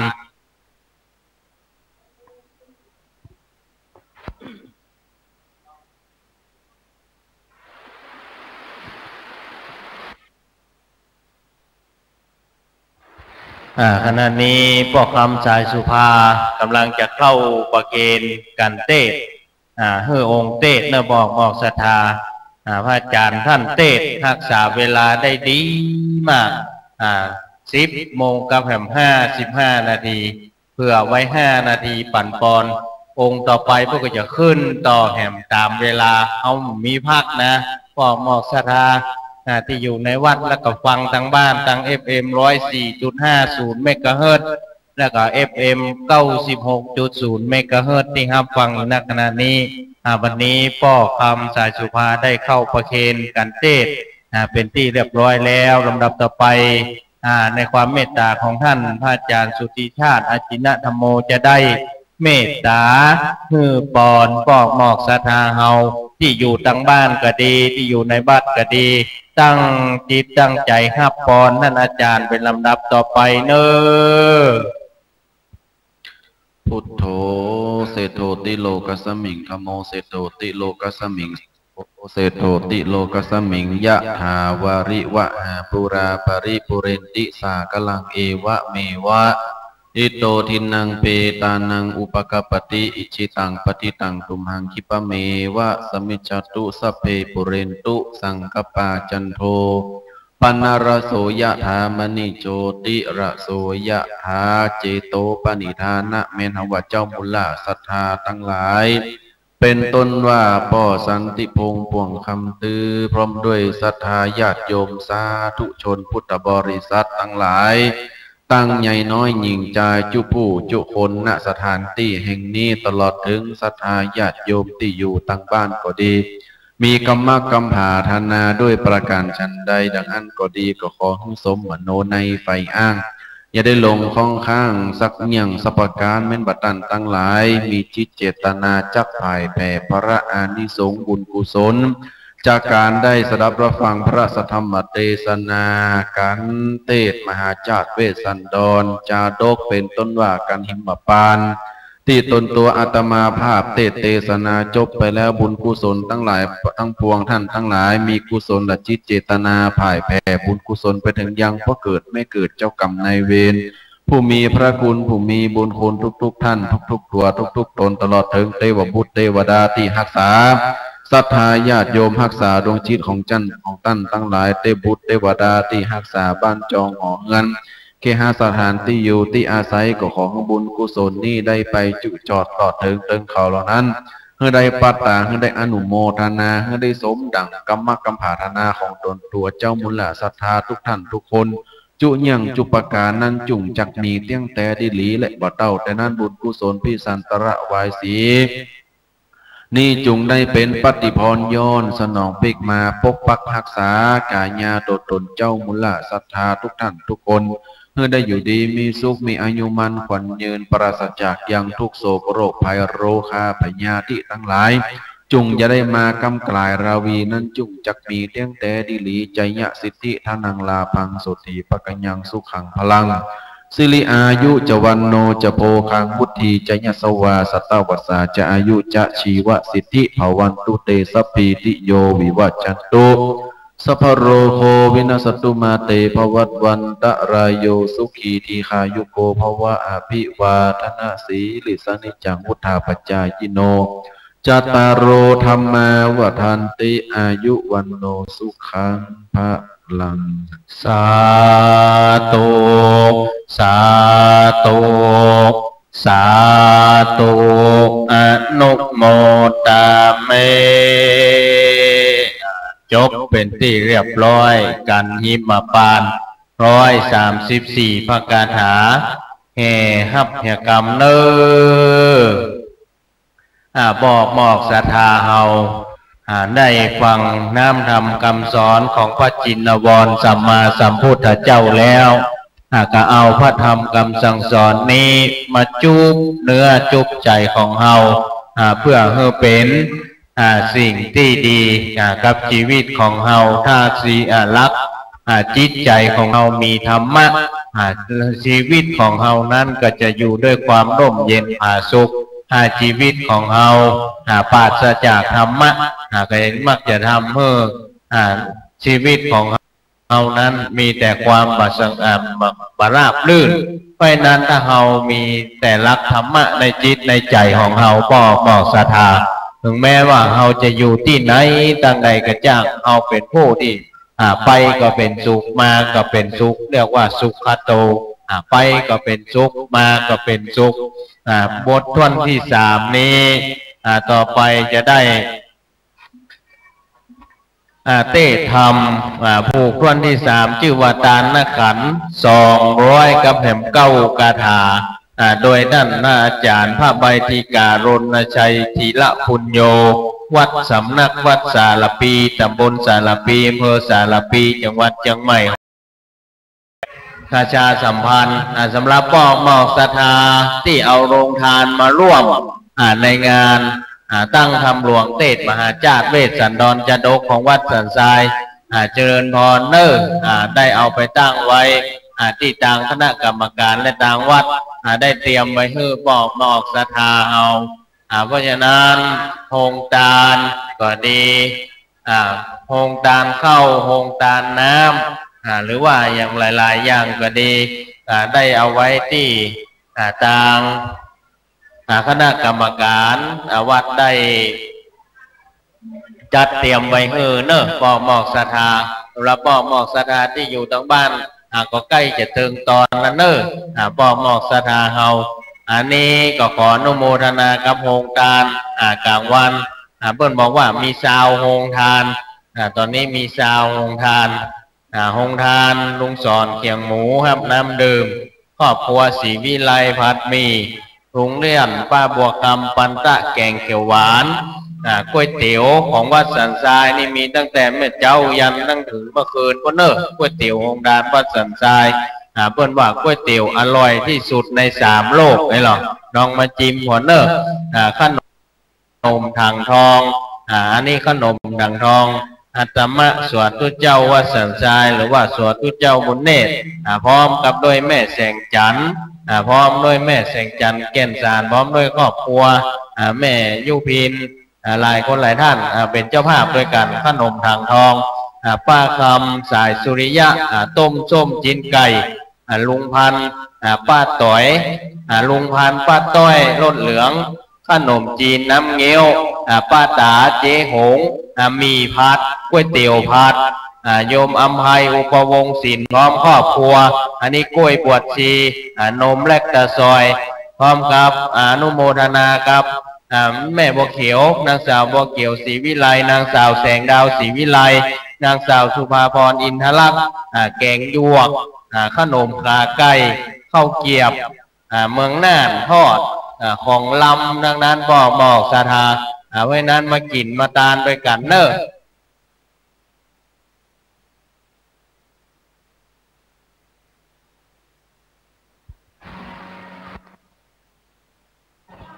บอกหมอกศรัทธาเฮาที่มาถึงแล้วก็ดีขออนุโมทนากับบอกหมอกศรัทธาเฮาให้นั้นมันต้องบอกว่าช่วยกันบัดนี้องค์เทศกันที่3ตาลขันธ์กั้นเข้านะเพิ่นว่าคนเท่าบะเก่าเพิ่นบอกว่ากันตาลขันธ์เนี่ยกั้นเข้าเพราะอย่างมันยาว 200กับแหมเก้าพระกาถาเพื่อนห้องว่าจานนักขันกั้นเข้าเหมือนกับอีมานี่แก่งเย็นน่ะก็ต้องว่าจะถวายทานทุเจ้าในอีมานี่นี่นะมะยังวันเตนะก็ต้องเข้าเย็นไปละกว่าจะว่าได้เพราะฉะนั้นการทานนักขันนี้มี200กับแหมเก้าพระกาถาได้รับความเมตตาจากพระอาจารย์พระใบดีการณชัยธีระปัญโยเจ้าวัดเจ้าสำนักวัดสารพีตำบลสารพีอำเภอสารพีจังหวัดเชียงใหม่ผู้ที่เกิดปีขานเนอะผู้ที่เกิดปีเสือหรือคนเมืองก็ฮ้องว่าปีญีปีญีหรือว่าปีเสือไม่นั้นบ่เหมาะศรัทธาเขาที่เกิดปีเสือปีขานได้ขึ้นมาบนพระวิหารเนอะมานั่งในซุ้มแล้วก็เอาฝ้ายมงคลเข้ากองหัวไว้เพื่อความเป็นสิริมงคล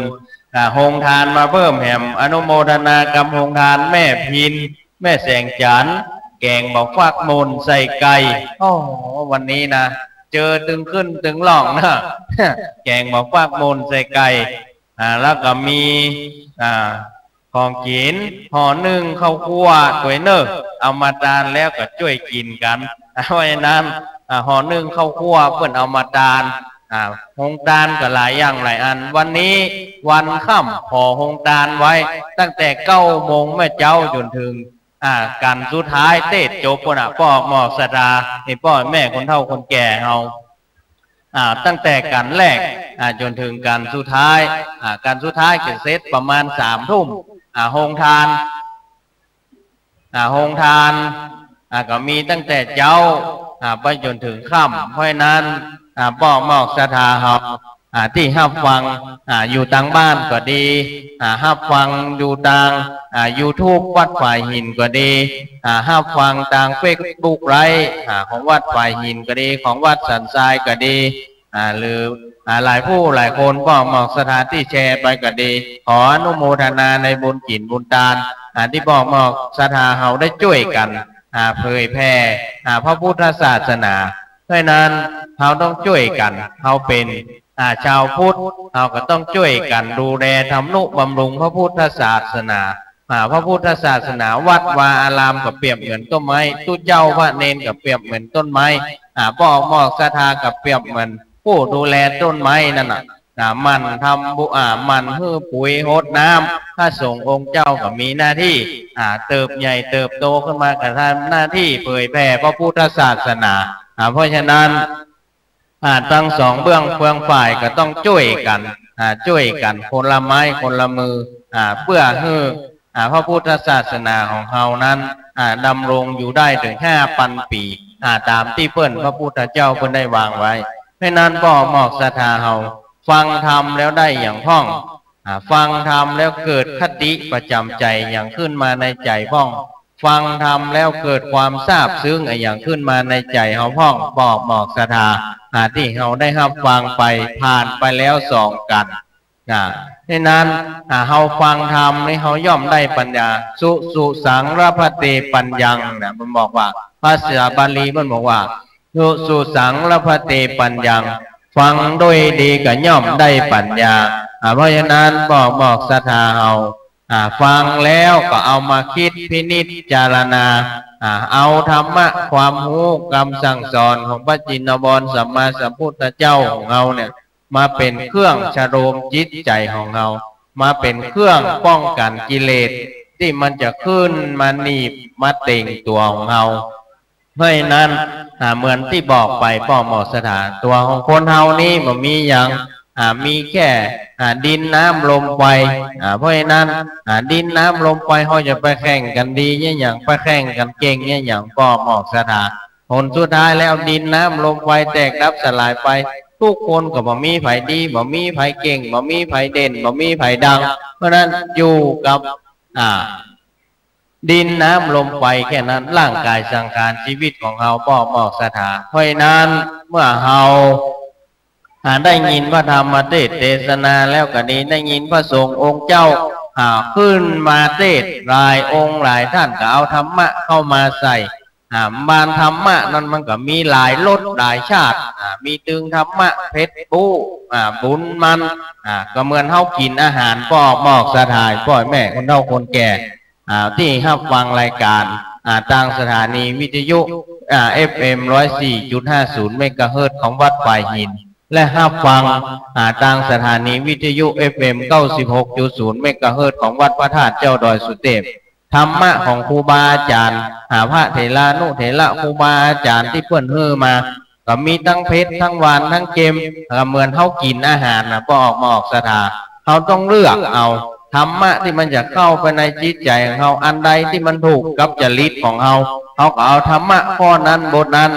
เข้ามาประคับประคองจิตใจของเฮาเหมือนเฮากินข้าวน่ะเฮากินอาหารกับข้าวเข้าไปอันนี้มันจางเฮาฮู้ว่ามันจางมันแบบพอดีกับเฮาก็หยุดอันนี้กินเข้าไปมันเค็มมันแบบพอดีกับธาตุขันธ์ของเฮาก็ปล่อยไป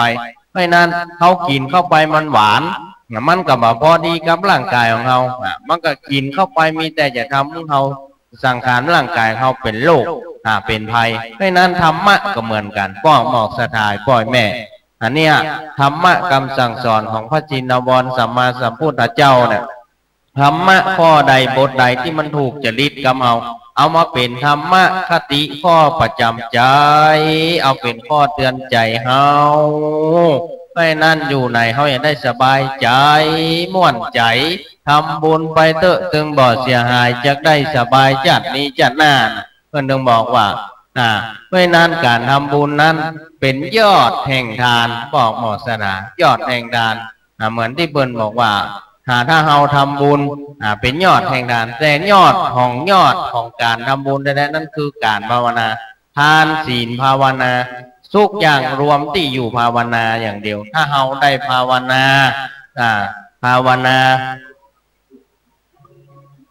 การภาวนานี่จะรวมทุกอย่างอยู่ในจิตในใจของเฮาทานก็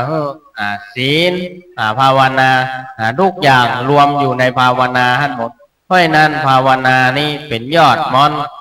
ที่สุดของที่สุดเพราะการภาวนาเป็นการดูจิตดูใจของตัวเฮาบอกหมอกสดาเหมือนกับวันนี้เฮาได้มาร่วมกินร่วมทานว่าสนใจเหมือนพ่อหมอกสถาเฮาได้ฟังทางวิทยุโดยที่อยู่ทางบ้านเนี่ยเฮาฟังวิทยุโดยเฮานั่งรับตานั่งสมาธิรับตาฟังไปโดยถ้าจิตใจของเฮาสงบระงับโอ้จิตของเฮานี่มีความแจ่มชื่นเบิกบานเหมือนเดียวกันเฮานั่งฟังธรรมอยู่ณขณะนี้นี่จิตของเฮามีความปลอดโปร่งโอ้ฟังแล้วมันสบายอกสบายใจท่านอาจารย์ฟังแล้วมันก็ม่วนอกม่วนใจฟังอาจารย์ก็ม่วนอกม่วนใจโอ้เป็นดีฟังอยู่ที่บ้านนี่ก็เหมือนได้อยู่กับเพื่อนอยู่ที่วัดน่ะนี่นะดอกหมอกสดาเนี่ยบุญคือความสุขที่เกิดขึ้นทางใจเพราะฉะนั้นในโอกาสนี้จะได้อาราธนาท่านอาจารย์พระใบดิการณชัยธีระปุญโญสำนักวัดสารปีตำบลสารปีอำเภอสารปีจังหวัดเชียงใหม่ได้ขึ้นธรรมาสน์เพื่อเทศนาพระธรรมเทศนามหาญาติกันทวนที่3ตานะกัน200กับแห่ม9พระกาถาผู้ที่เกิดปีเสือหรือว่าขานสำหรับคนเมืองคนเฒ่าคนแก่เขาเพิ่งก็บอกว่าปีนี้เป็นปีเสือเพราะฉะนั้นในวิหารกับคนเก้าอี้เต็มหมดปอกหมอกสถานที่อยู่ทางบ้านหรือว่าที่รับชมอยู่ทางYouTube ก็ดีอยู่ทางFacebook ไลฟ์ก็ดีโอ้ในวัดนี่เต็มไปหมดในพระวิหารก็เต็มในเต็นท์ก็เต็มม่วนอกม่วนใจกินตานในถ้าคนเข้าคนหุมนี่ม่วนบอกหมอกสนาม่วนอกม่วนใจไปที่ไหนก็เกิดความสุขนี่แหละบุญก็คือความสุขนี่เองเนี่ยเอาสุดท้ายแล้วมาพ้นปะที่ไหนพ้นปะที่ใจของเฮาบอกหมอกสนาบุญนี่มาอยู่ที่ไหนอยู่ที่ใจสุดท้ายแล้วธรรมะนี่นะโอ้ทุเจ้าว่าเสียใจนะเมื่อได้ก็สุดท้ายก็สรุปลงที่ใจก็เพราะใจเป็นใหญ่เพราะใจเป็นประธานเพราะใจเป็นหัวหน้าบอกหมอกสนาทุกสิ่งทุกอย่างออกจากใจทั้งหมดเหมือนเขาฟังธรรมมันเนี่ยถ้าเขาบอกมีใจฟังวิทยุนะปิดไปน้องเมื่อแต่เจ้าละตึงเปิดขึ้น96ขึ้น104นี่ถ ตึมเปิดอย่างเนี่ยเพราะใจเฮามันบ่เปิดแต่นี่เฮามีใจบ่หมอกศรัทธาใจเฮามันตรงกันใจเฮามันจูนเข้าหากันชอบธรรมะเหมือนกันก็เลยมาเปิดขึ้นวิทยุFM 104.50 เมกะเฮิรตซ์ของวัดไฟใจเฮามันตรงกันเปิดวิทยุขึ้น 96.0 เมกะเฮิรตซ์ของวัดพระธาตุเจ้าดอยสุเทพวังเทศมหาจารย์ไปด้วยกันนี่แหละบุญเกิดขึ้นที่ใจของเฮาบ่มอสดาใจเฮามันตรงกันเพราะฉะนั้นลำดับต่อไปนี้เราจะได้ฟังพระธรรมเทศนาการท่วน3ตานะขันธ์200กับแห่มเก้าพระกาถาเป็นลำดับต่อไปตั้งรุ่มก็ได้บอกหมู่แห่ลงก่อนเนอะจะได้เริ่มเทศมันนี่ก็กินเวลามาก็หลายนาทีแล้วเพราะเราจะต้อง1 ชั่วโมงการละ1 ชั่วโมงโดยประมาณถ้ามา1 ชั่วโมงนะเที่ยงคืนยังตะคืนก็ไปแล้วพ่อหมอสดาตะคืนเทศนะเขามากเวลาไว้พ่อหมอชายพ่อยแม่ว่าเขาว่าจะอัดรายการให้พ่อยแม่ฟังแต่เจ้าตังคืน96นะมาได้อัดสักกรรมตะคืนแล้วพอเที่ยงคืนเสียงหายหมดเรื่องพ่อหมอสดาว่าแม่เจ้านี่จะเป็นได้ไปนั่งจัดรายการให้พ่อหมอสดาฟังเอาละไปนักก็กินลมเข้าไปในท้องติ๊กลำดับต่อไปฟังพระธรรมเทศนากันตานะขันธ์209พระกาถาโดยพระอาจารย์พระไปฎีการณชัยธีระปุญโญสำนักวัดสารปีตำบลสารปีอำเภอสารปีจังหวัดเชียงใหม่ได้แล้วนะบัดนี้ลำดับต่อไปจะได้ท่านอาจารย์พิธาจารย์ได้อาราธนา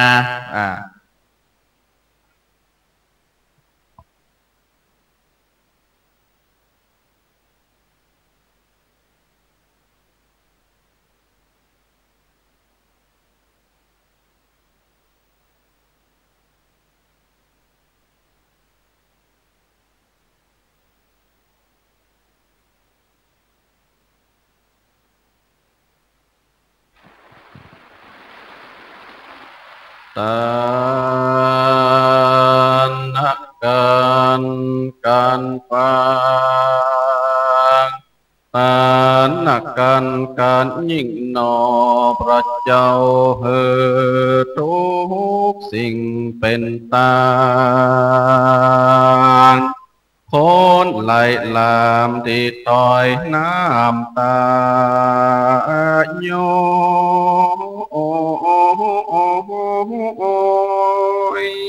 ติ้งตายคาถามีลา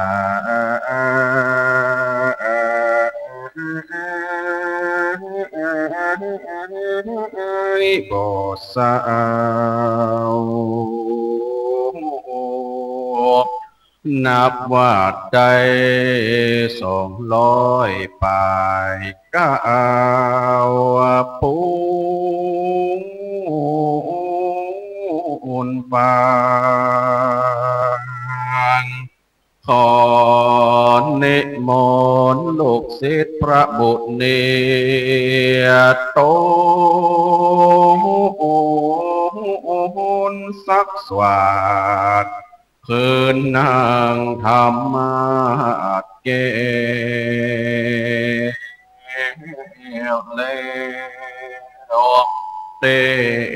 ตสนาธรรมอนุกรรมปิมังปะชังอาลาทะนังกะโลมาพุทโธ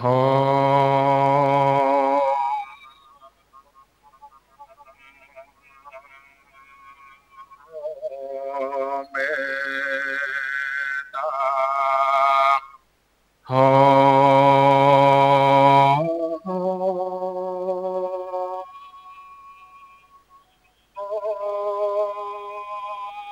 ขอเอา พุทโธเป็นเตตากับตังพระธรรมและพระสงฆ์เจ้า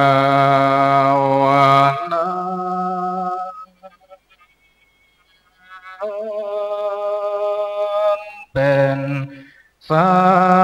รณะก่อนสิ่งนั้นอาจจะเธอแล้วตามความปรารถนา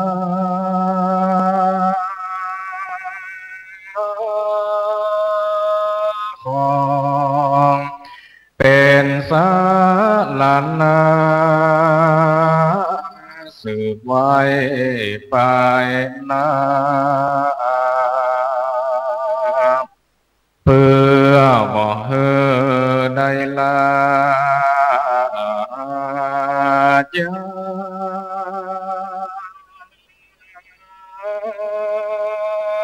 สู่ต่างเดชคนครองกาลวาดนั้นเฮเมสินหาสายสิ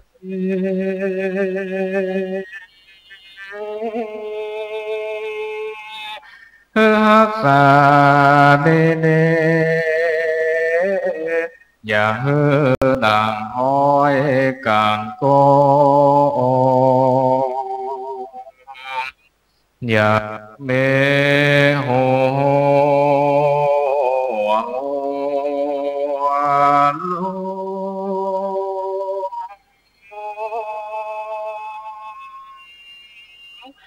หมอดแม่ใจสัจจะและศีลนั้นก็มาแล้วแต่นายอาจารย์รักษากันไปจนเสียงเจวาต่างอ่านว่าสิ้นเส้นกาวนา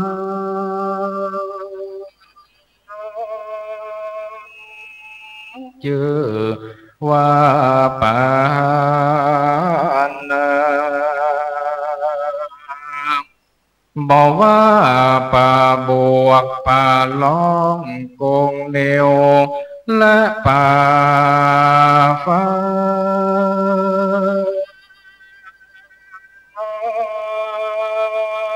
สติเมวิญญาบ่เฮอบุติไลข้าอันว่าบรรดาสัตว์อยู่ใต้โลกมาฟ้า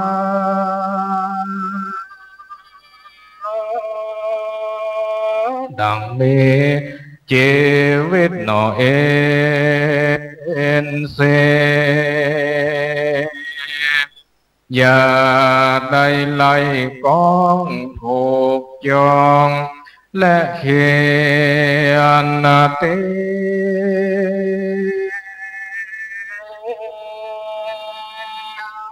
ใจผ่านนี้เลยไปแผ่กว้างอย่าได้อยู่จีบอยู่ซุ่มพกยิงกว้างหนอยิงฟ้าปักคืนใส่แหวใส่ใส่ใส่สา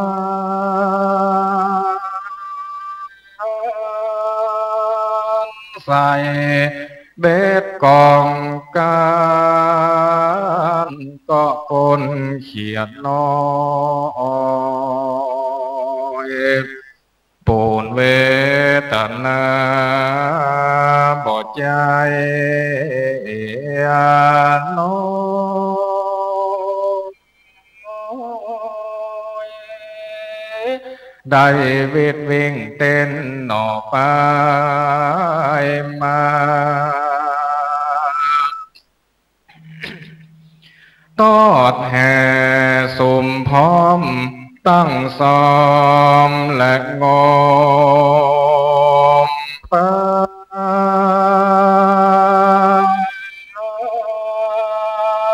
สอกุกามนาหาหอยใส่คองแปงบ่วงบาดากองปาออกวางเย็นเธอปืนน้ำไม้ไล่ยิงวอกและยิง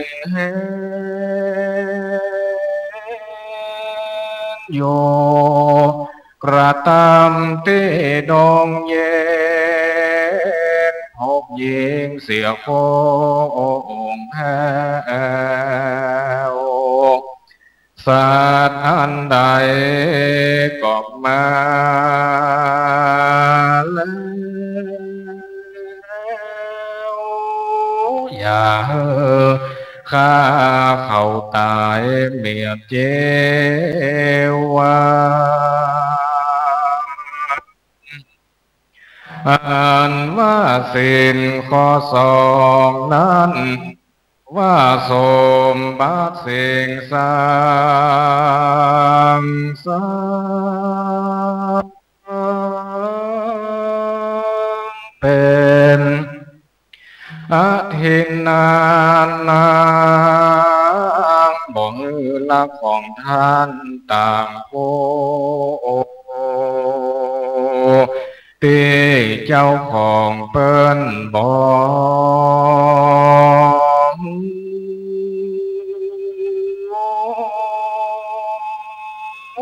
ได้อนุญาตปงวา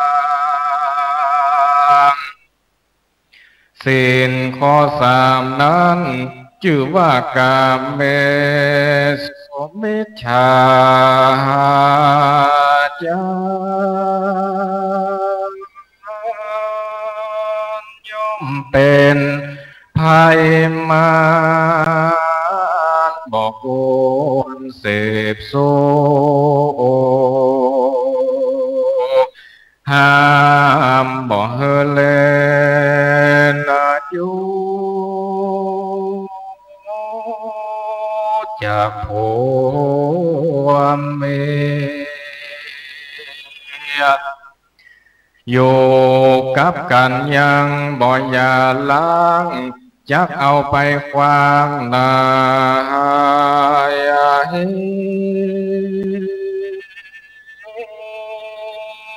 มีผัวมีเมียกันนอกใจกันก็ผิดศีลธรรมผัดยาวอ่านว่าศีลข้อศีลเนียลา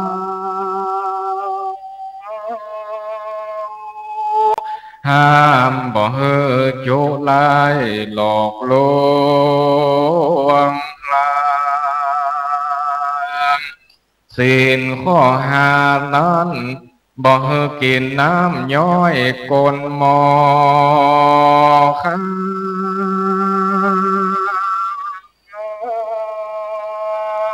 ตกใส่ลิ้นลางไหลออกมานอกกองมาเป็นไอตวงซองาซองตกใส่ปวดหนอปอปา เราหงและเราเถื่อนนั้นเปิ้นก็ตึงหามมือนาคา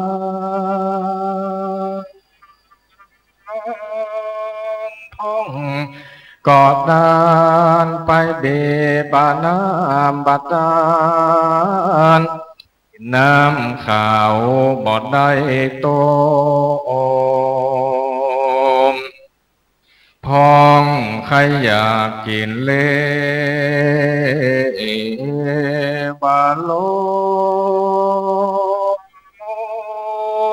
กินแล้วค้างอยู่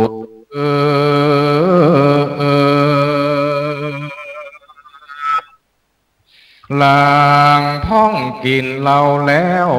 ตาก็มาเหมือนเพส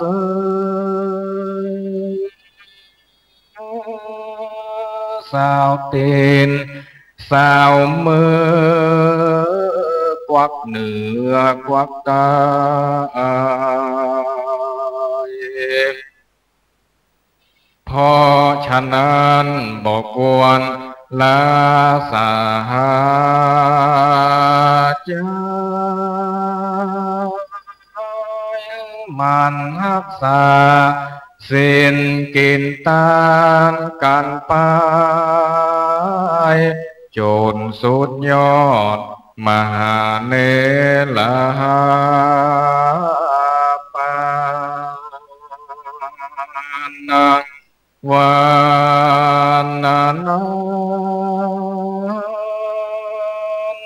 และนา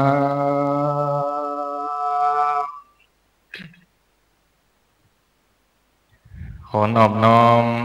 แต่องค์พระบรมศาสดาสัมมาสัมพุทธเจ้า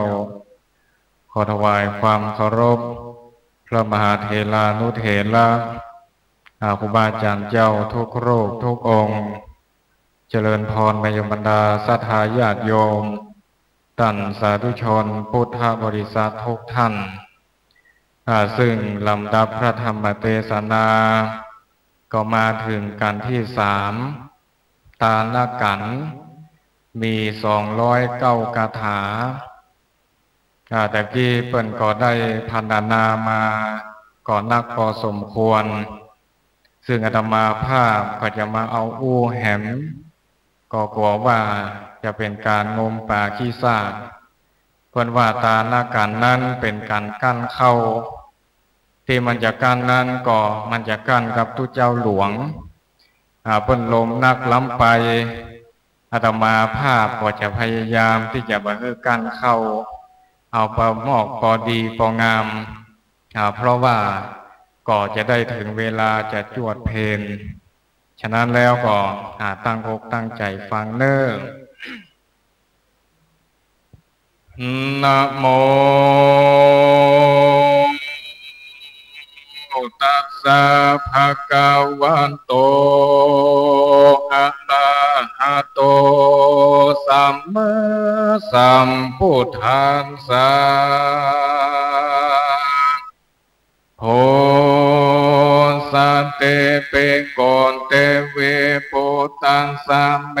กัฏฐากาสาสาลังอาคันตังเกโนโคกาโลนเตอาหังกานตวาจาเนสัมเมเตปันเตฉันนัญโยเกตากันตวา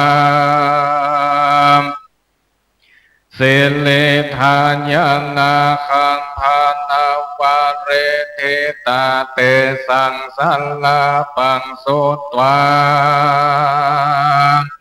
กาโลนังปัลเลเทวังปัลเลญาเวทิลำดับธรรมเทศนาอัฏฐามหาสันโตเมื่อพระมหาสัจเจ้าตกวันลุนลุงเจ้ากินง่ายเจ้าก็คงควาย อาบองค์ทรงเกตเก่าเขาว่าเครื่องเต้าพัญญาสัมเวยเขาน้ำปอจัดนาอาหารอันมีลดลายประการมีหมู่คนอันมากหากแวดล้อมเป็นปาลิกวานก็ไปสู่กวานตานาเมื่อยามเจ้าเพื่อจักเธอเข้าของเป็นตาจริงปงอาจญาอาญัตอามาตว่าโดลามาตั้งหลายคนฝูงใดเมใจไฟมักใครใดเสื้อผ้าและจิ้นป่าอาหารต้านจงดาตานอย่าขาดอย่าได้ดาดได้ติอย่าจกตั้งหลายจงเฮออิ่มโดยน้ำเขาและอาหาร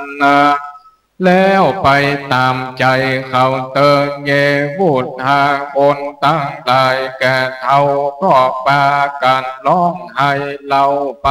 ติสาว่าดูราเจ้าเราตั้งหลายมวลมาขีดยาอันขับเจ้าผัดยาเวสันดอนเฮอภาคจากปาลาโดยกรรมเจ้าเมืองมาโซนสอแก่เต้าตนปอลวดครับเนเป็นอนาบทเดบอดจอประกอบโดยธรรมเธอตานจางมาตั้งตาคาหญิงใจและลดผากดใดและสิ่งเจ็ดลอยสันตากามหาตานอันนี้เมสันใดอาสาจันเกิดกองเป็นตนว่าแผ่นดินห้องและดอยข้างก็มีแลอันว่าพระมหาสัจเจ้าหือตานวันนั้นก็เป็นกาลาอันคำตะวันตกต่ำปันป้นเวลาเจ้าก็ไปสู่พังกาภาสัตราชมนเทนแห่งตนแล้วก็จริงลำเปิงว่าโกจักไปไว้สาสั่งอำลายังพ่อแม่เจ้าวันผูกนี้เจ้าจักออกจากเมืองไปว่าอาณาส่วนว่านางมาเทก็ขันนิ่งใจมาจักไปตามพัญญาเบสันตอนจักขออนุญาตโอกาสไปเนางเตเปก็ไปกับโดยพระมหาสัจเจ้านั่นแล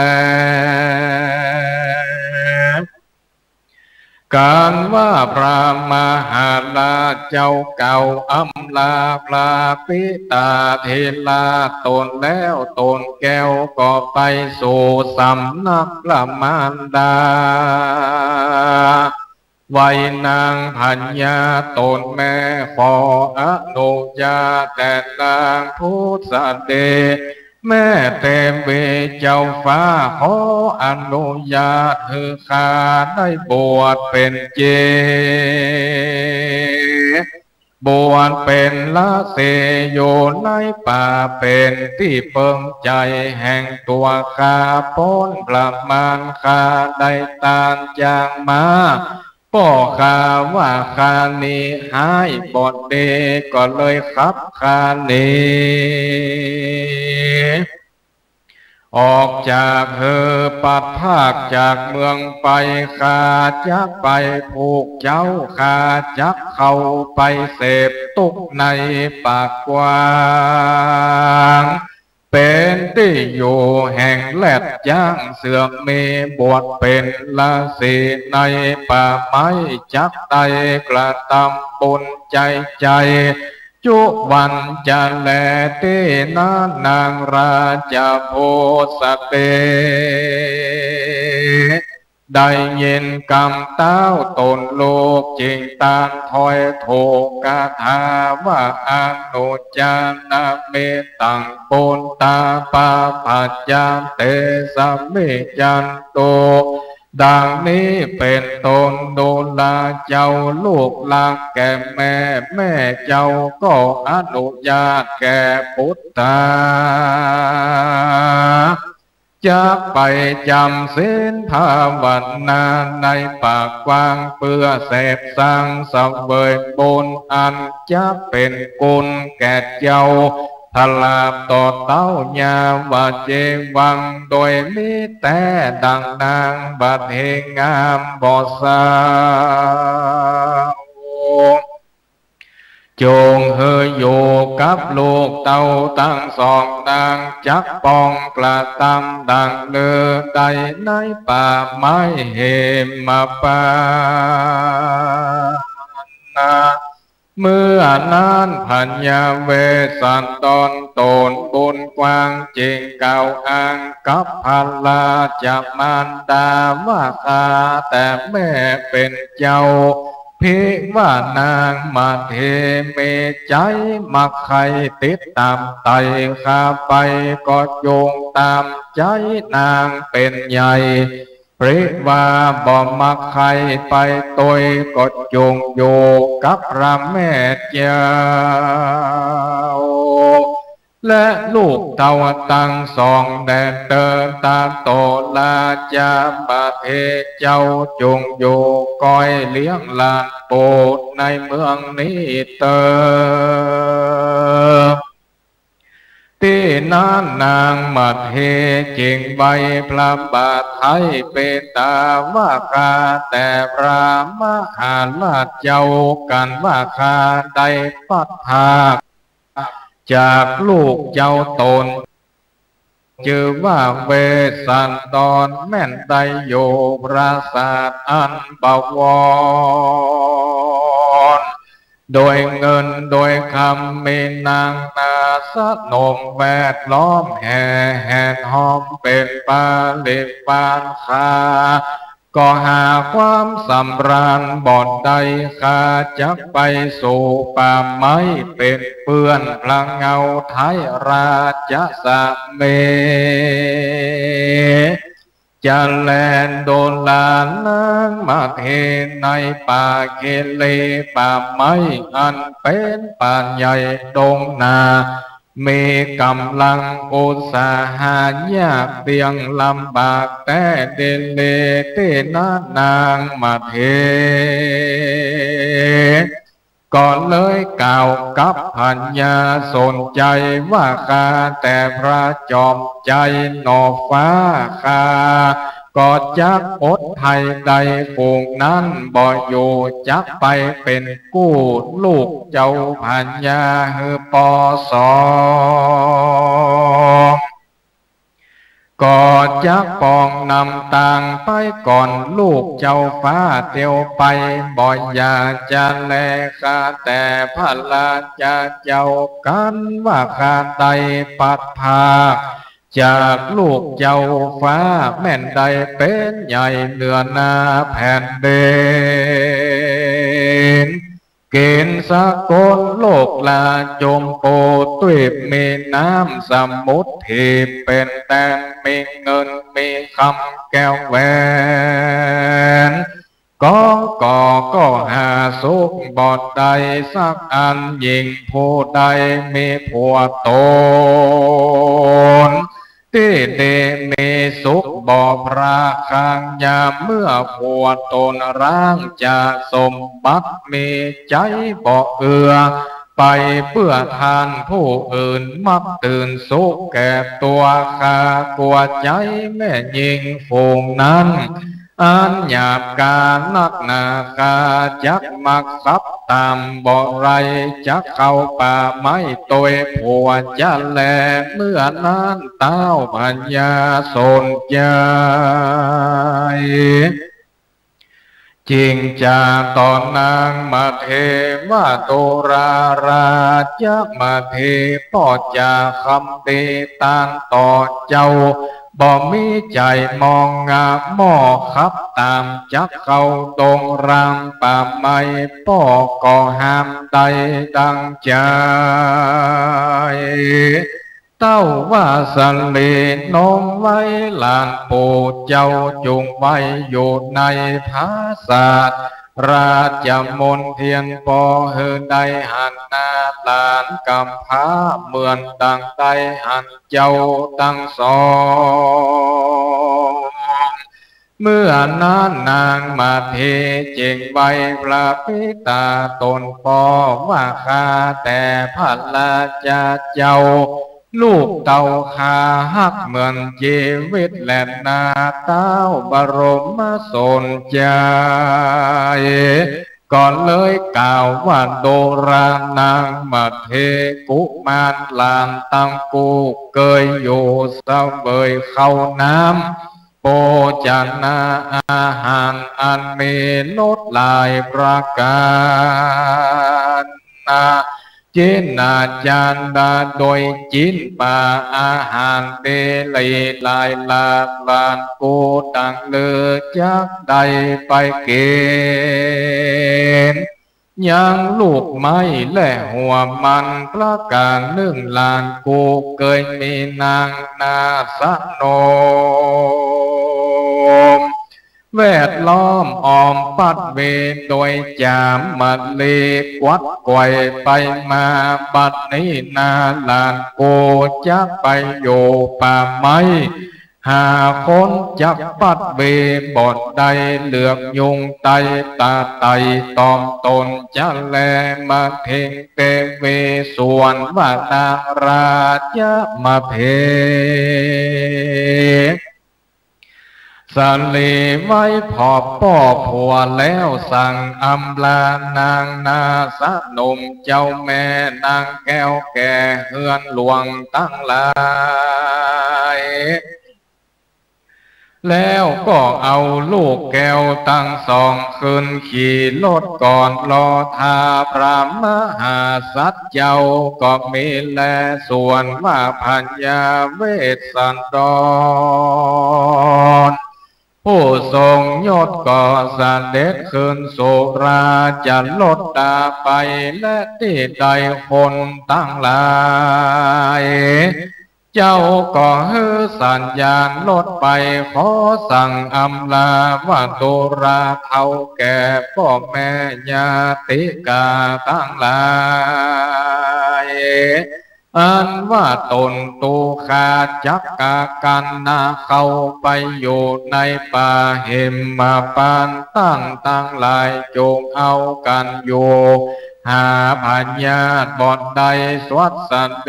จงอย่ามีความประมาทจะได้ขาดการกระทำบุญอันจะเป็นกุลเมื่อนานในฝากฟ้าคงสวรรค์ว่าอันแล้วก็ออกจากเมืองไปนั่นแลที่นั้นนางราชบุษเตตนแม่ก็คนตั้งหลายปั๊มเป่งเกวียนเต็มไปโดยแก้วเจ็ดประการกอดใจไปสองข้างต่างลูกโอวางตามตามใจเตออันว่าพระเจ้าเวสสันดรก่อนลารถปดเครื่องยังเครื่องประดับประดาตั้งหลายตานไป18 คาบแล้วก็ออกจากเวียง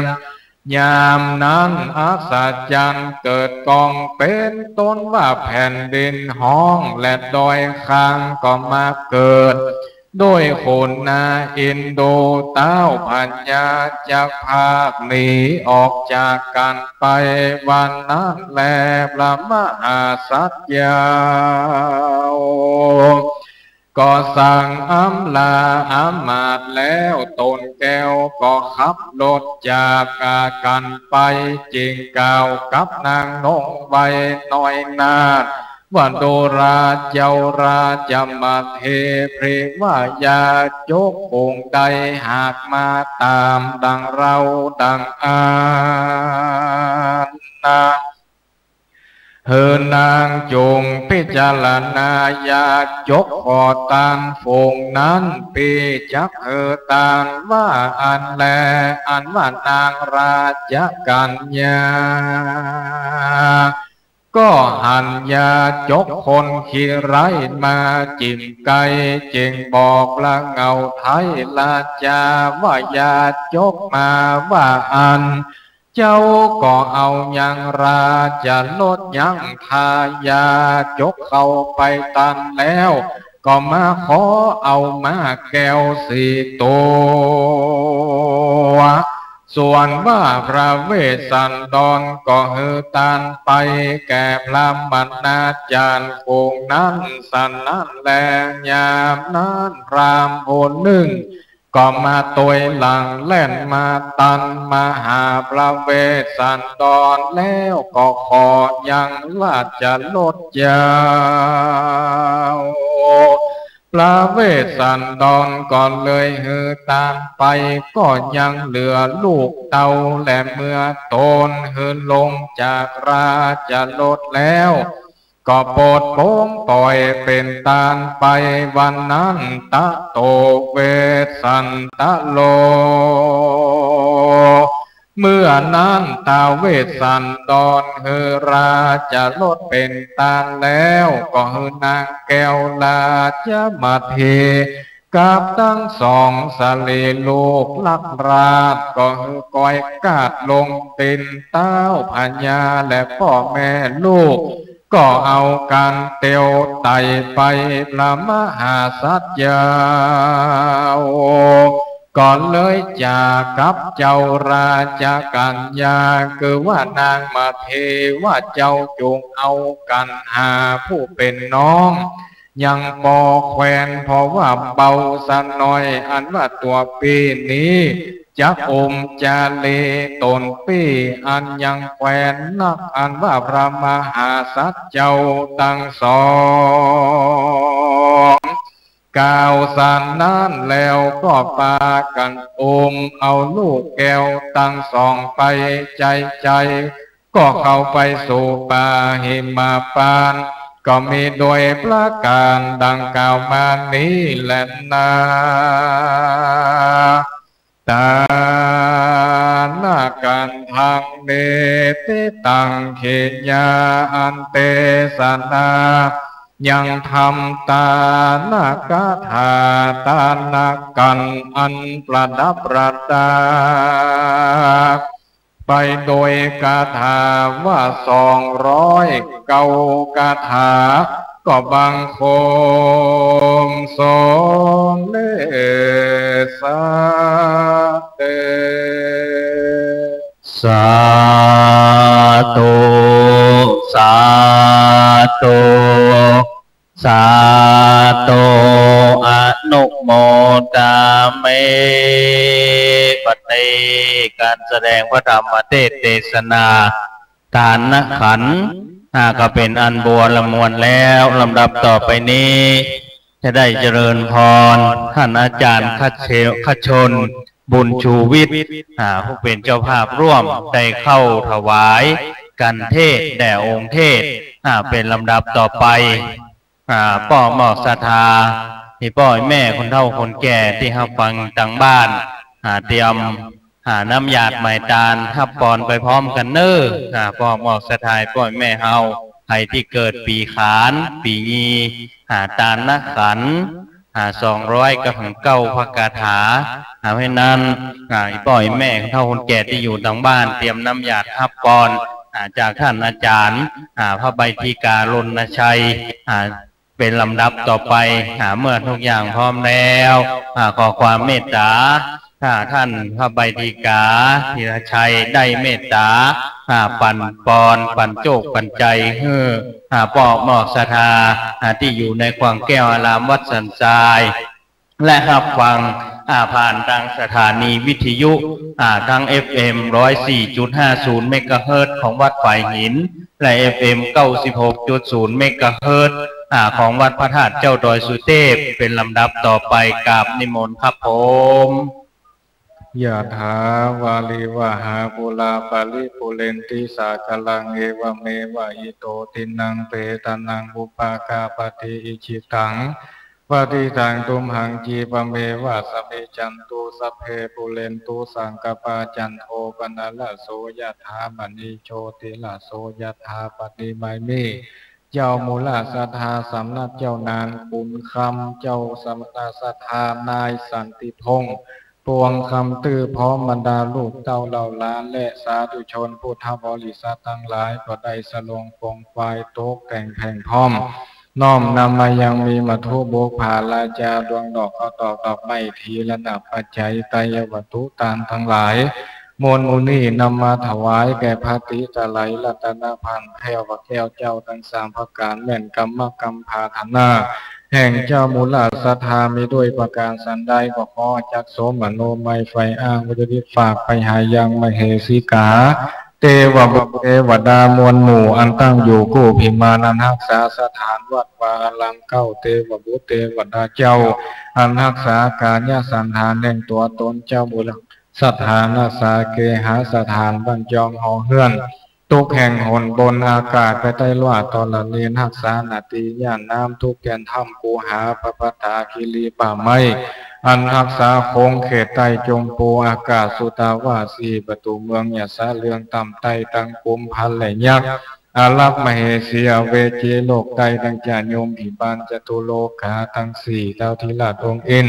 อมรินทร์จันฟ้าสุเกตเตศกันนิธาเจิญมาปัตตานุโมทนาแก่เจ้ามูลสัทธา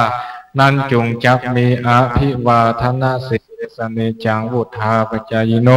จตารโลธรรมวัฏันติอายุวันโนสุขังปะลังสาธุสาธุสาธุอนุโมทามิบ่เหมาะศรัทธาเฮาช่วงนี้ตานนักขันก็เป็นอันบัวละมวลแล้วจากนี้เจิญบอกหมอกศรัทธาเฮากินข้าวน้ำข้าวตอนไปกันกันเนอะโฮงตานก็มาหลายที่หลายทางก็ขออนุโมทนากับโฮงตานบอกหมอกศรัทธาเฮามากันกันหลายบ้านหลายจองหลายที่หลายทางขออนุโมทนาในน้ำจิตน้ำใจบอกหมอกศรัทธาเฮาที่ได้มาร่วมกันเอาบุญเอากุศลขออนุโมทนากับกลุ่มสตรีแม่บ้านหมู่2สันปุเลยได้เอาโฮงทานข้าวไข่เจียวกะเพราหมูมาออกร่วมออกโฮงทานงานตั้งทำหลวงเทศมหาจารย์เวสสันดรจาดกขออนุโมทนากับคณะกลุ่มแม่บ้านกลุ่มสตรีแม่บ้านหมู่2บ้านสันปุเลยตัวเนอพร้อมกันนี้เจริญพรป้อมหมอกศรัทธา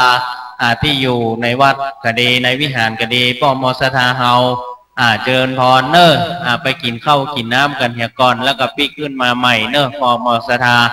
เติมข้าวข้าวตอนแล้วขออนุโมทนากับขอบพระคุณเนอะท่านอาจารย์ขอบคุณเป็นอย่างสูงที่ได้มาเมตตาวัดสันทรายในการตั้งทำหลวงเทศมหาจารย์จบไป3กันต่อไปเฮ่อแห่5 นาทีเสร็จแล้วก็จะเป็นการเทศกันวรรณประเวท57ภคาถาป้อหมอกศรัทธาผู้ที่เกิดปีเมาปีกระต่ายเจริญพรเรียนเชิญเนอะป้อหมอกศรัทธาได้ขึ้นมานั่งใน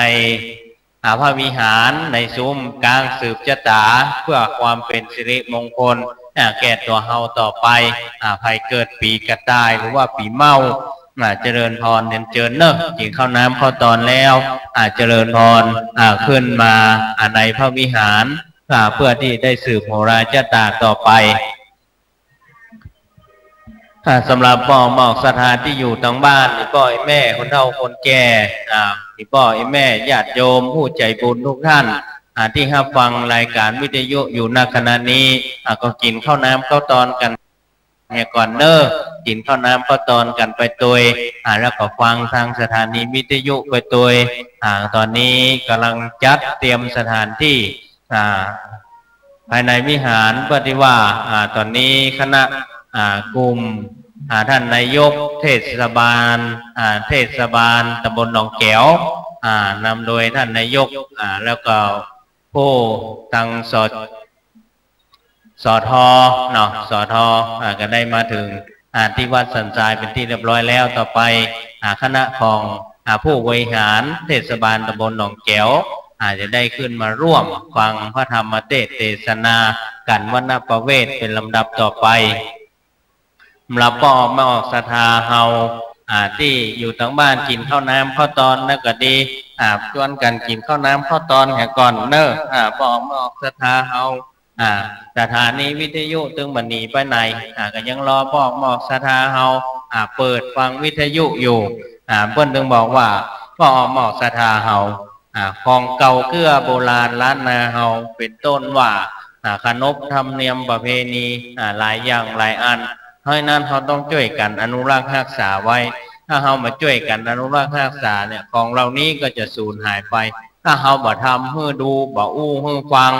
ลูกหลานที่เกิดมาทางหลังนี้ก็จะบ่โง่ก็จะบ่ได้ยินก็จะบ่ได้หันเพราะนั้นเขาต้องทำเพื่อหูทำเพื่อดูอู้เพื่อหันทำเพื่อดูอู้เพื่อหูไม่นั้นเขาไม่ใช่ว่าอู้บ่ได้แล้วเขาบ่ทำเมื่อนั้นละอ่อนรุ่นหลังก็จะบ่หันในวัฒนธรรมประเพณีของล้านนาเฮาเพราะนั้นวัฒนธรรมช่วยกันโอบเอื้อกำข้าวกำเครือม่วนลำหมู่เฮาคนเมืองช่วยจูช่วยกำเหมือนไม้ทอจำเหือปลายนะคนว่านั้นต้องช่วยกันน้ำพึ่งเรือเสียพึ่งป่าก็ว่าได้เพราะนั้นเหมือนไม้ทอจำเหือพายการวัฒนธรรมประเพณีเฮานี้นะซึ่งจะกลัวมันหายนะปูนดีเสียได้สูญดินสูญหญ้าถ้าเป็นเข้าของเงินทองเสียผ้าถึงจะลุมลามันเจ็ดกำคมล้านนากะวัฒนธรรมล้านนากะมีก้ากว่าเพชรบ่นับอ่านได้ลากานกอยู่ไปไหมถึงบ่หันเวหาป่าอยู่ในนายังบ่หันน้ำกว้างเนี่ยเพิ่นเปรียบไว้เพราะนั้นเขาต้องช่วยกันอนุรักษ์รักษาวัฒนธรรมประเพณีเฮาไว้นึกมาว่าช่วยกันส่งเสริมหมู่เฮาทินนี้รักษาพาทีอวกฟักของเก่าล้านนามีมามากนักหลายเรื่องหลายข้อของดีห้องของดีมาสมัยนี้ละขว้างตุ้มหนีปล่อยฮื้อของดีสูญดินสูญหญ้า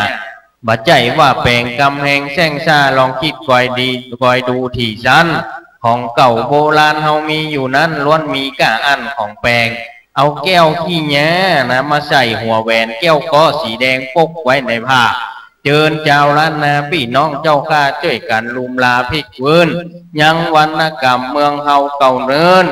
กาลงกาบซ้อยก่อนจอถึงแบบว่าวัฒนธรรมประเพณีเฮานี่หนอถ้าเฮาช่วยกันฟื้นนะ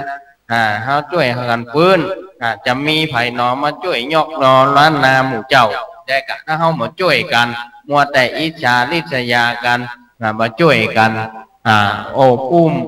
วัฒนธรรมของเฮาไว้หันคนนั้นเพื่อนเนี่ยก็เฮาก็บอกว่าเพื่อนเนี่ยไปละโลเนี่ยเพราะความอิจฉากันนี่แหละถึงทำให้วัฒนธรรมหรือว่าประเพณีของเฮาเนี่ยมันไปทางหน้าไปได้เพราะนั้นต้องช่วยกันคติคำสอนหลายอันปัญญาหากมีอยู่หั่นเพียงพอเดิมอ่อนก่อนนั้นไผเป็นลักต่ออบรมแจกคอฮืออยู่ผู้ใดนะอย่างว่านะล้านนาแขวนกว้างปู่ย่าตายายอบรมเสริมสร้างสืบตามตัวต่างมาเลือดเนื้อครูบาอาจารย์ก็อบรมฟักเพื่อสร้างโป่งเขตแก้วอารมณ์คนเดิมก่อนนั้นปฏิบัติตามท้องถิ่นไทยงามสุขบานตัวหน้าไม่นั้นครูบาอาจารย์ป่อออกแม่ออกสตาป่ออุ้ยแม่มอนเฮาเจนเนาะเจนมอนลาเจนเปิ้นเป็นคนอนุรักษ์รักษาเปิ้นเป็นคนสืบทอดวัฒนธรรมประเพณีนี้มาให้เฮาแล้วเพราะนั้นเฮาเป็นผู้อยู่ตั้งหลังก็จะต้องเป็นคนที่ดูแลแล้วก็สืบทอดวัฒนธรรมประเพณีนี้ไว้ถ้าเฮาบ่สืบทอดไว้มันก็จะสูญหายไปก็หมอกศรัทธา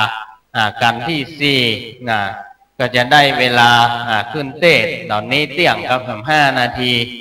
จากกันที่4แล้วก็จะเป็นกันวณประเวทพ่อหมอกศรัทธาเพราะนั้นเฮากินข้าวน้ำข้าวตอนกันแล้วเฮาก็ได้ฟังพระธรรมเทศนากันท่วน4วณประเวทเทศโดย สัวตุเจ้าบุญเนตรวัดสันทรายอัตมะเองจะเป็นผู้เต้เสียงม่วนมาม่วนมาเนอบอกมอกสถายพ่อยแม่เพราะว่าใจเสียงต้องมาเมื่องายมาแล้วต้องเมื่อตะวามาแล้วเป็นโคศกตัวดูแลการถ่ายทอดเสียงตัวออกอากาศตัวเพราะฉะนั้นก็ใจเสียงมาตั้งแต่ตะวาแมลงมาจนถึงวันนี้เพราะฉะนั้นก็ช่วยกันอนุรักษ์รักษาไว้เนี้ยเนี่ยใดมันได้เนาะถ้าเฮาแบบช่วยกันอนุรักษ์รักษาไว้มันก็จะสูญหายไปแต่แหละเพราะฉะนั้นเขาต้องช่วยกันคนละเล็กคนละน้อยเพราะนั้นก็ล้วนแต่มาจากบุญกุศลเขาทำบุญกินทานนี่ก็ย้อนว่าบุญกุศลที่เขาอยากได้ถ้าหมายว่ามันมีบุญกุศลให้บอกไฟตั้งบุญตั้งกุศลก็บอกว่าเขาจะไปเอาบุญทางด้านใดเหมือนวันนี้วัดสันทรายมีการเทศตั้งธรรมหลวงเทศมหาจารย์เวสสันดรจาดกบ่อหมอกสถาตอนนี้ก็ย้อนว่าหน้าบุญของเขามาเติมกันปากันมาเต็มวัดเต็มว่าโหเก้าอี้เอามาจัดเอามาใส่ให้เท่าใดบ่หมอกสถาได้ขนออกมาเพราะนั้นคนหลายเพราะนั้นกินข้าวตอนกินข้าวน้ำข้าวตอนแล้วฟังปิกกันแต่เนอะก็มาฟังทำกันต่อเมื่อมันครบจนครบ13กันก็หมอกสถาที่อยู่ในวัดในว่ากินข้าวน้ำข้าวตอนแล้วกินข้าวน้ำข้าวตอนเสร็จแล้วก็ไปฟังแบ่งตาน้อยตาหน้าน้อยตาน้อยเตี้ยมาใจว่าหนังต้องมันตึงหนังตามันหย่อนนะมาฟังมาเป็นผู้ทุเจ้าก่อนฟังธรรมก่อนจะไปละกันอยู่คนเดียวช่วยกันไอ้พ่อไอ้แม่พ่อหมอสถานทั้งบ้านเขาก็เหมือนกันมาฟังเทศเนี่ยก่อนอยู่ที่บ้านนี่สบายนอนฟังก็ได้นั่งฟังก็ได้เหยียดแข้งเหยียดขาขยะได้ก็ได้มีไผหันอยู่วัดนี่มาได้เพราะว่าถ่ายทอดสดไปบอกหมอกสถานดังนั้นตอนนี้ทางวัดก็กำลังกินข้าวน้ำข้าวตอนกันเพราะฉะนั้นบอกหมอกสถานเฮาทางบ้านก็กินข้าวน้ำข้าวตอนเลยเนอะสำหรับญาติโยมที่เกิดปีกระต่ายกินข้าวน้ำข้าวตอนแล้วก็เจริญพรเนอะขึ้นมาทางบนวิหารเจริญพรเนี่ยมงคลโยมสุขใจหรือว่าโยมสุขใจ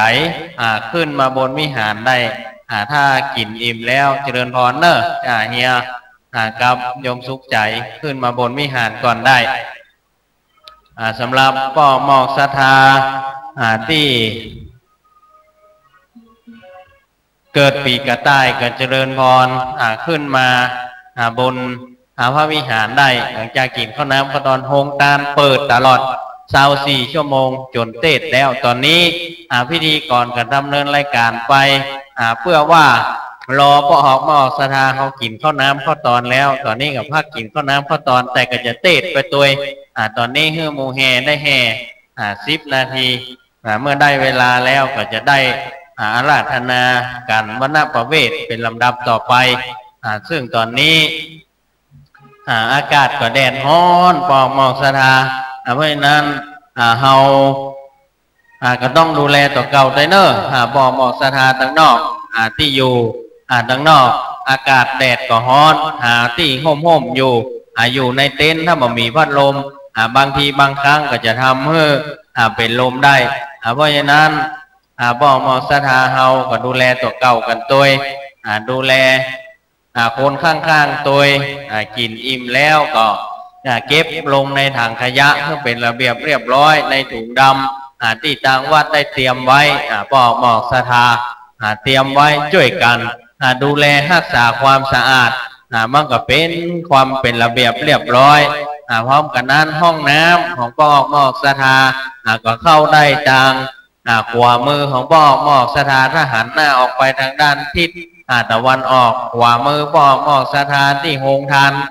ก๋วยเตี๋ยวโฮงทานที่มีหมู่แห่อยู่ตรงไปก็จะเป็นห้องน้ำของปอกหมอกศรัทธาเพราะนั้นห้องน้ำนั้นเข้าได้เพราะนั้นต้องช่วยกันดูแลรักษาความสะอาดตัวห้องน้ำเป็นต้นว่ากล่องโฟมพลาสติกก็ดีที่เขากินข้าวกินน้ำก็ต้องช่วยกันดูแลรักษาความสะอาดตัว พร้อมกับนั้นห้องน้ำก็ต้องช่วยกันดูแลทำความสะอาดโดยทำอันคนต่อไปเพื่อนเข้าไปใจเนี่ยมาไงทำเพื่อบัดหน้าเข้าบัดสะอาดโซกปรกแล้วขอเจริญพรพ่อหมอกสถานเนอพ่อแม่ญาติโยมที่รับฟังรายการสถานีวิทยุ104.50 ก็ดี9 FM 96.0 วัดพระธาตุเจ้าดอยสุเทพก็ดีที่เป็นแฟนครับรายการวิทยุบางคนก็มาบ่ได้บ่ได้จากันก็อาจจะไปว่ากันเนอะหลายคนหลายท่านบอกว่าติดตามอยู่ทับชมมาฟังอยู่กับมาหลายคนหลายท่านมากันหลายมากันนักหากดูแลต้อนรับบ่ทั่วถึงก็ต้องขอสุมาภัยตัวเนอะก็คือทางแม่บ้านพ่อบ้านเป็นผู้ดูแลในเรื่องข้าวน้ำป่าอาหารก็ดูแลกันไปส่วนที่มีใจมาหากันนี้มาห่วมกินห่วมทานด้วยกันนี้ก็ต้องขออนุโมทนาตัวเพราะฉะนั้นพ่อหมอสดาจากที่เฮาอู้กันเนี่ยทุกอย่างแล้วมันอยู่ที่ใจเนี่ยเหมือนที่อู้ไปถ้าเฮาบ่มีใจต่อกันมันตึงมาหากันบ่ได้ถึงแม้จะอยู่ไกลแสนไกลพ่อหมอสดาแต่ยังปากันมาถึงวัดสันทรายได้บางคนบางที่ก็อยู่ไกลอยู่สันกำแพงอยู่ป่าช้างลำพูนอยู่เชียงดาวแม่แตงเนี่ยหลายที่หลายทางปากันมาในงานวันนี้กรุงเทพหลายที่หลายทางที่มาวันนี้ที่ได้ปะที่มาอู้มาจ่ามาทักทายกันวันนี้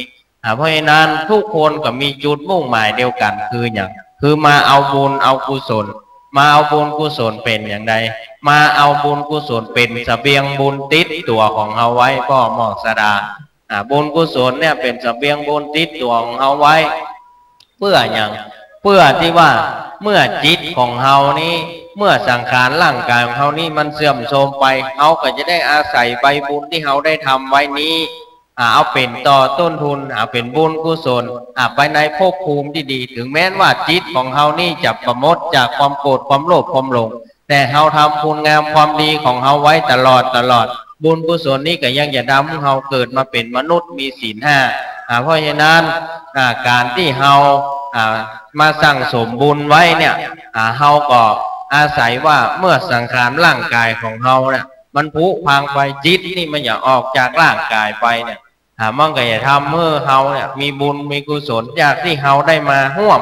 มาขีนมาอนุโมทนาเนี่ยบุญเกิดจากการอนุโมทนาก็มีบุญจากการเกิดจากการที่เราได้ยินได้ฟังก็มีเพราะนั้นบุญเกิดได้ทุกช่องทางพ่อหมอสดาที่เราอยู่บ้านฟังวิทยุฟังเทศมหาจารย์ของวัดสันทรายตำบลหนองแก้วนี่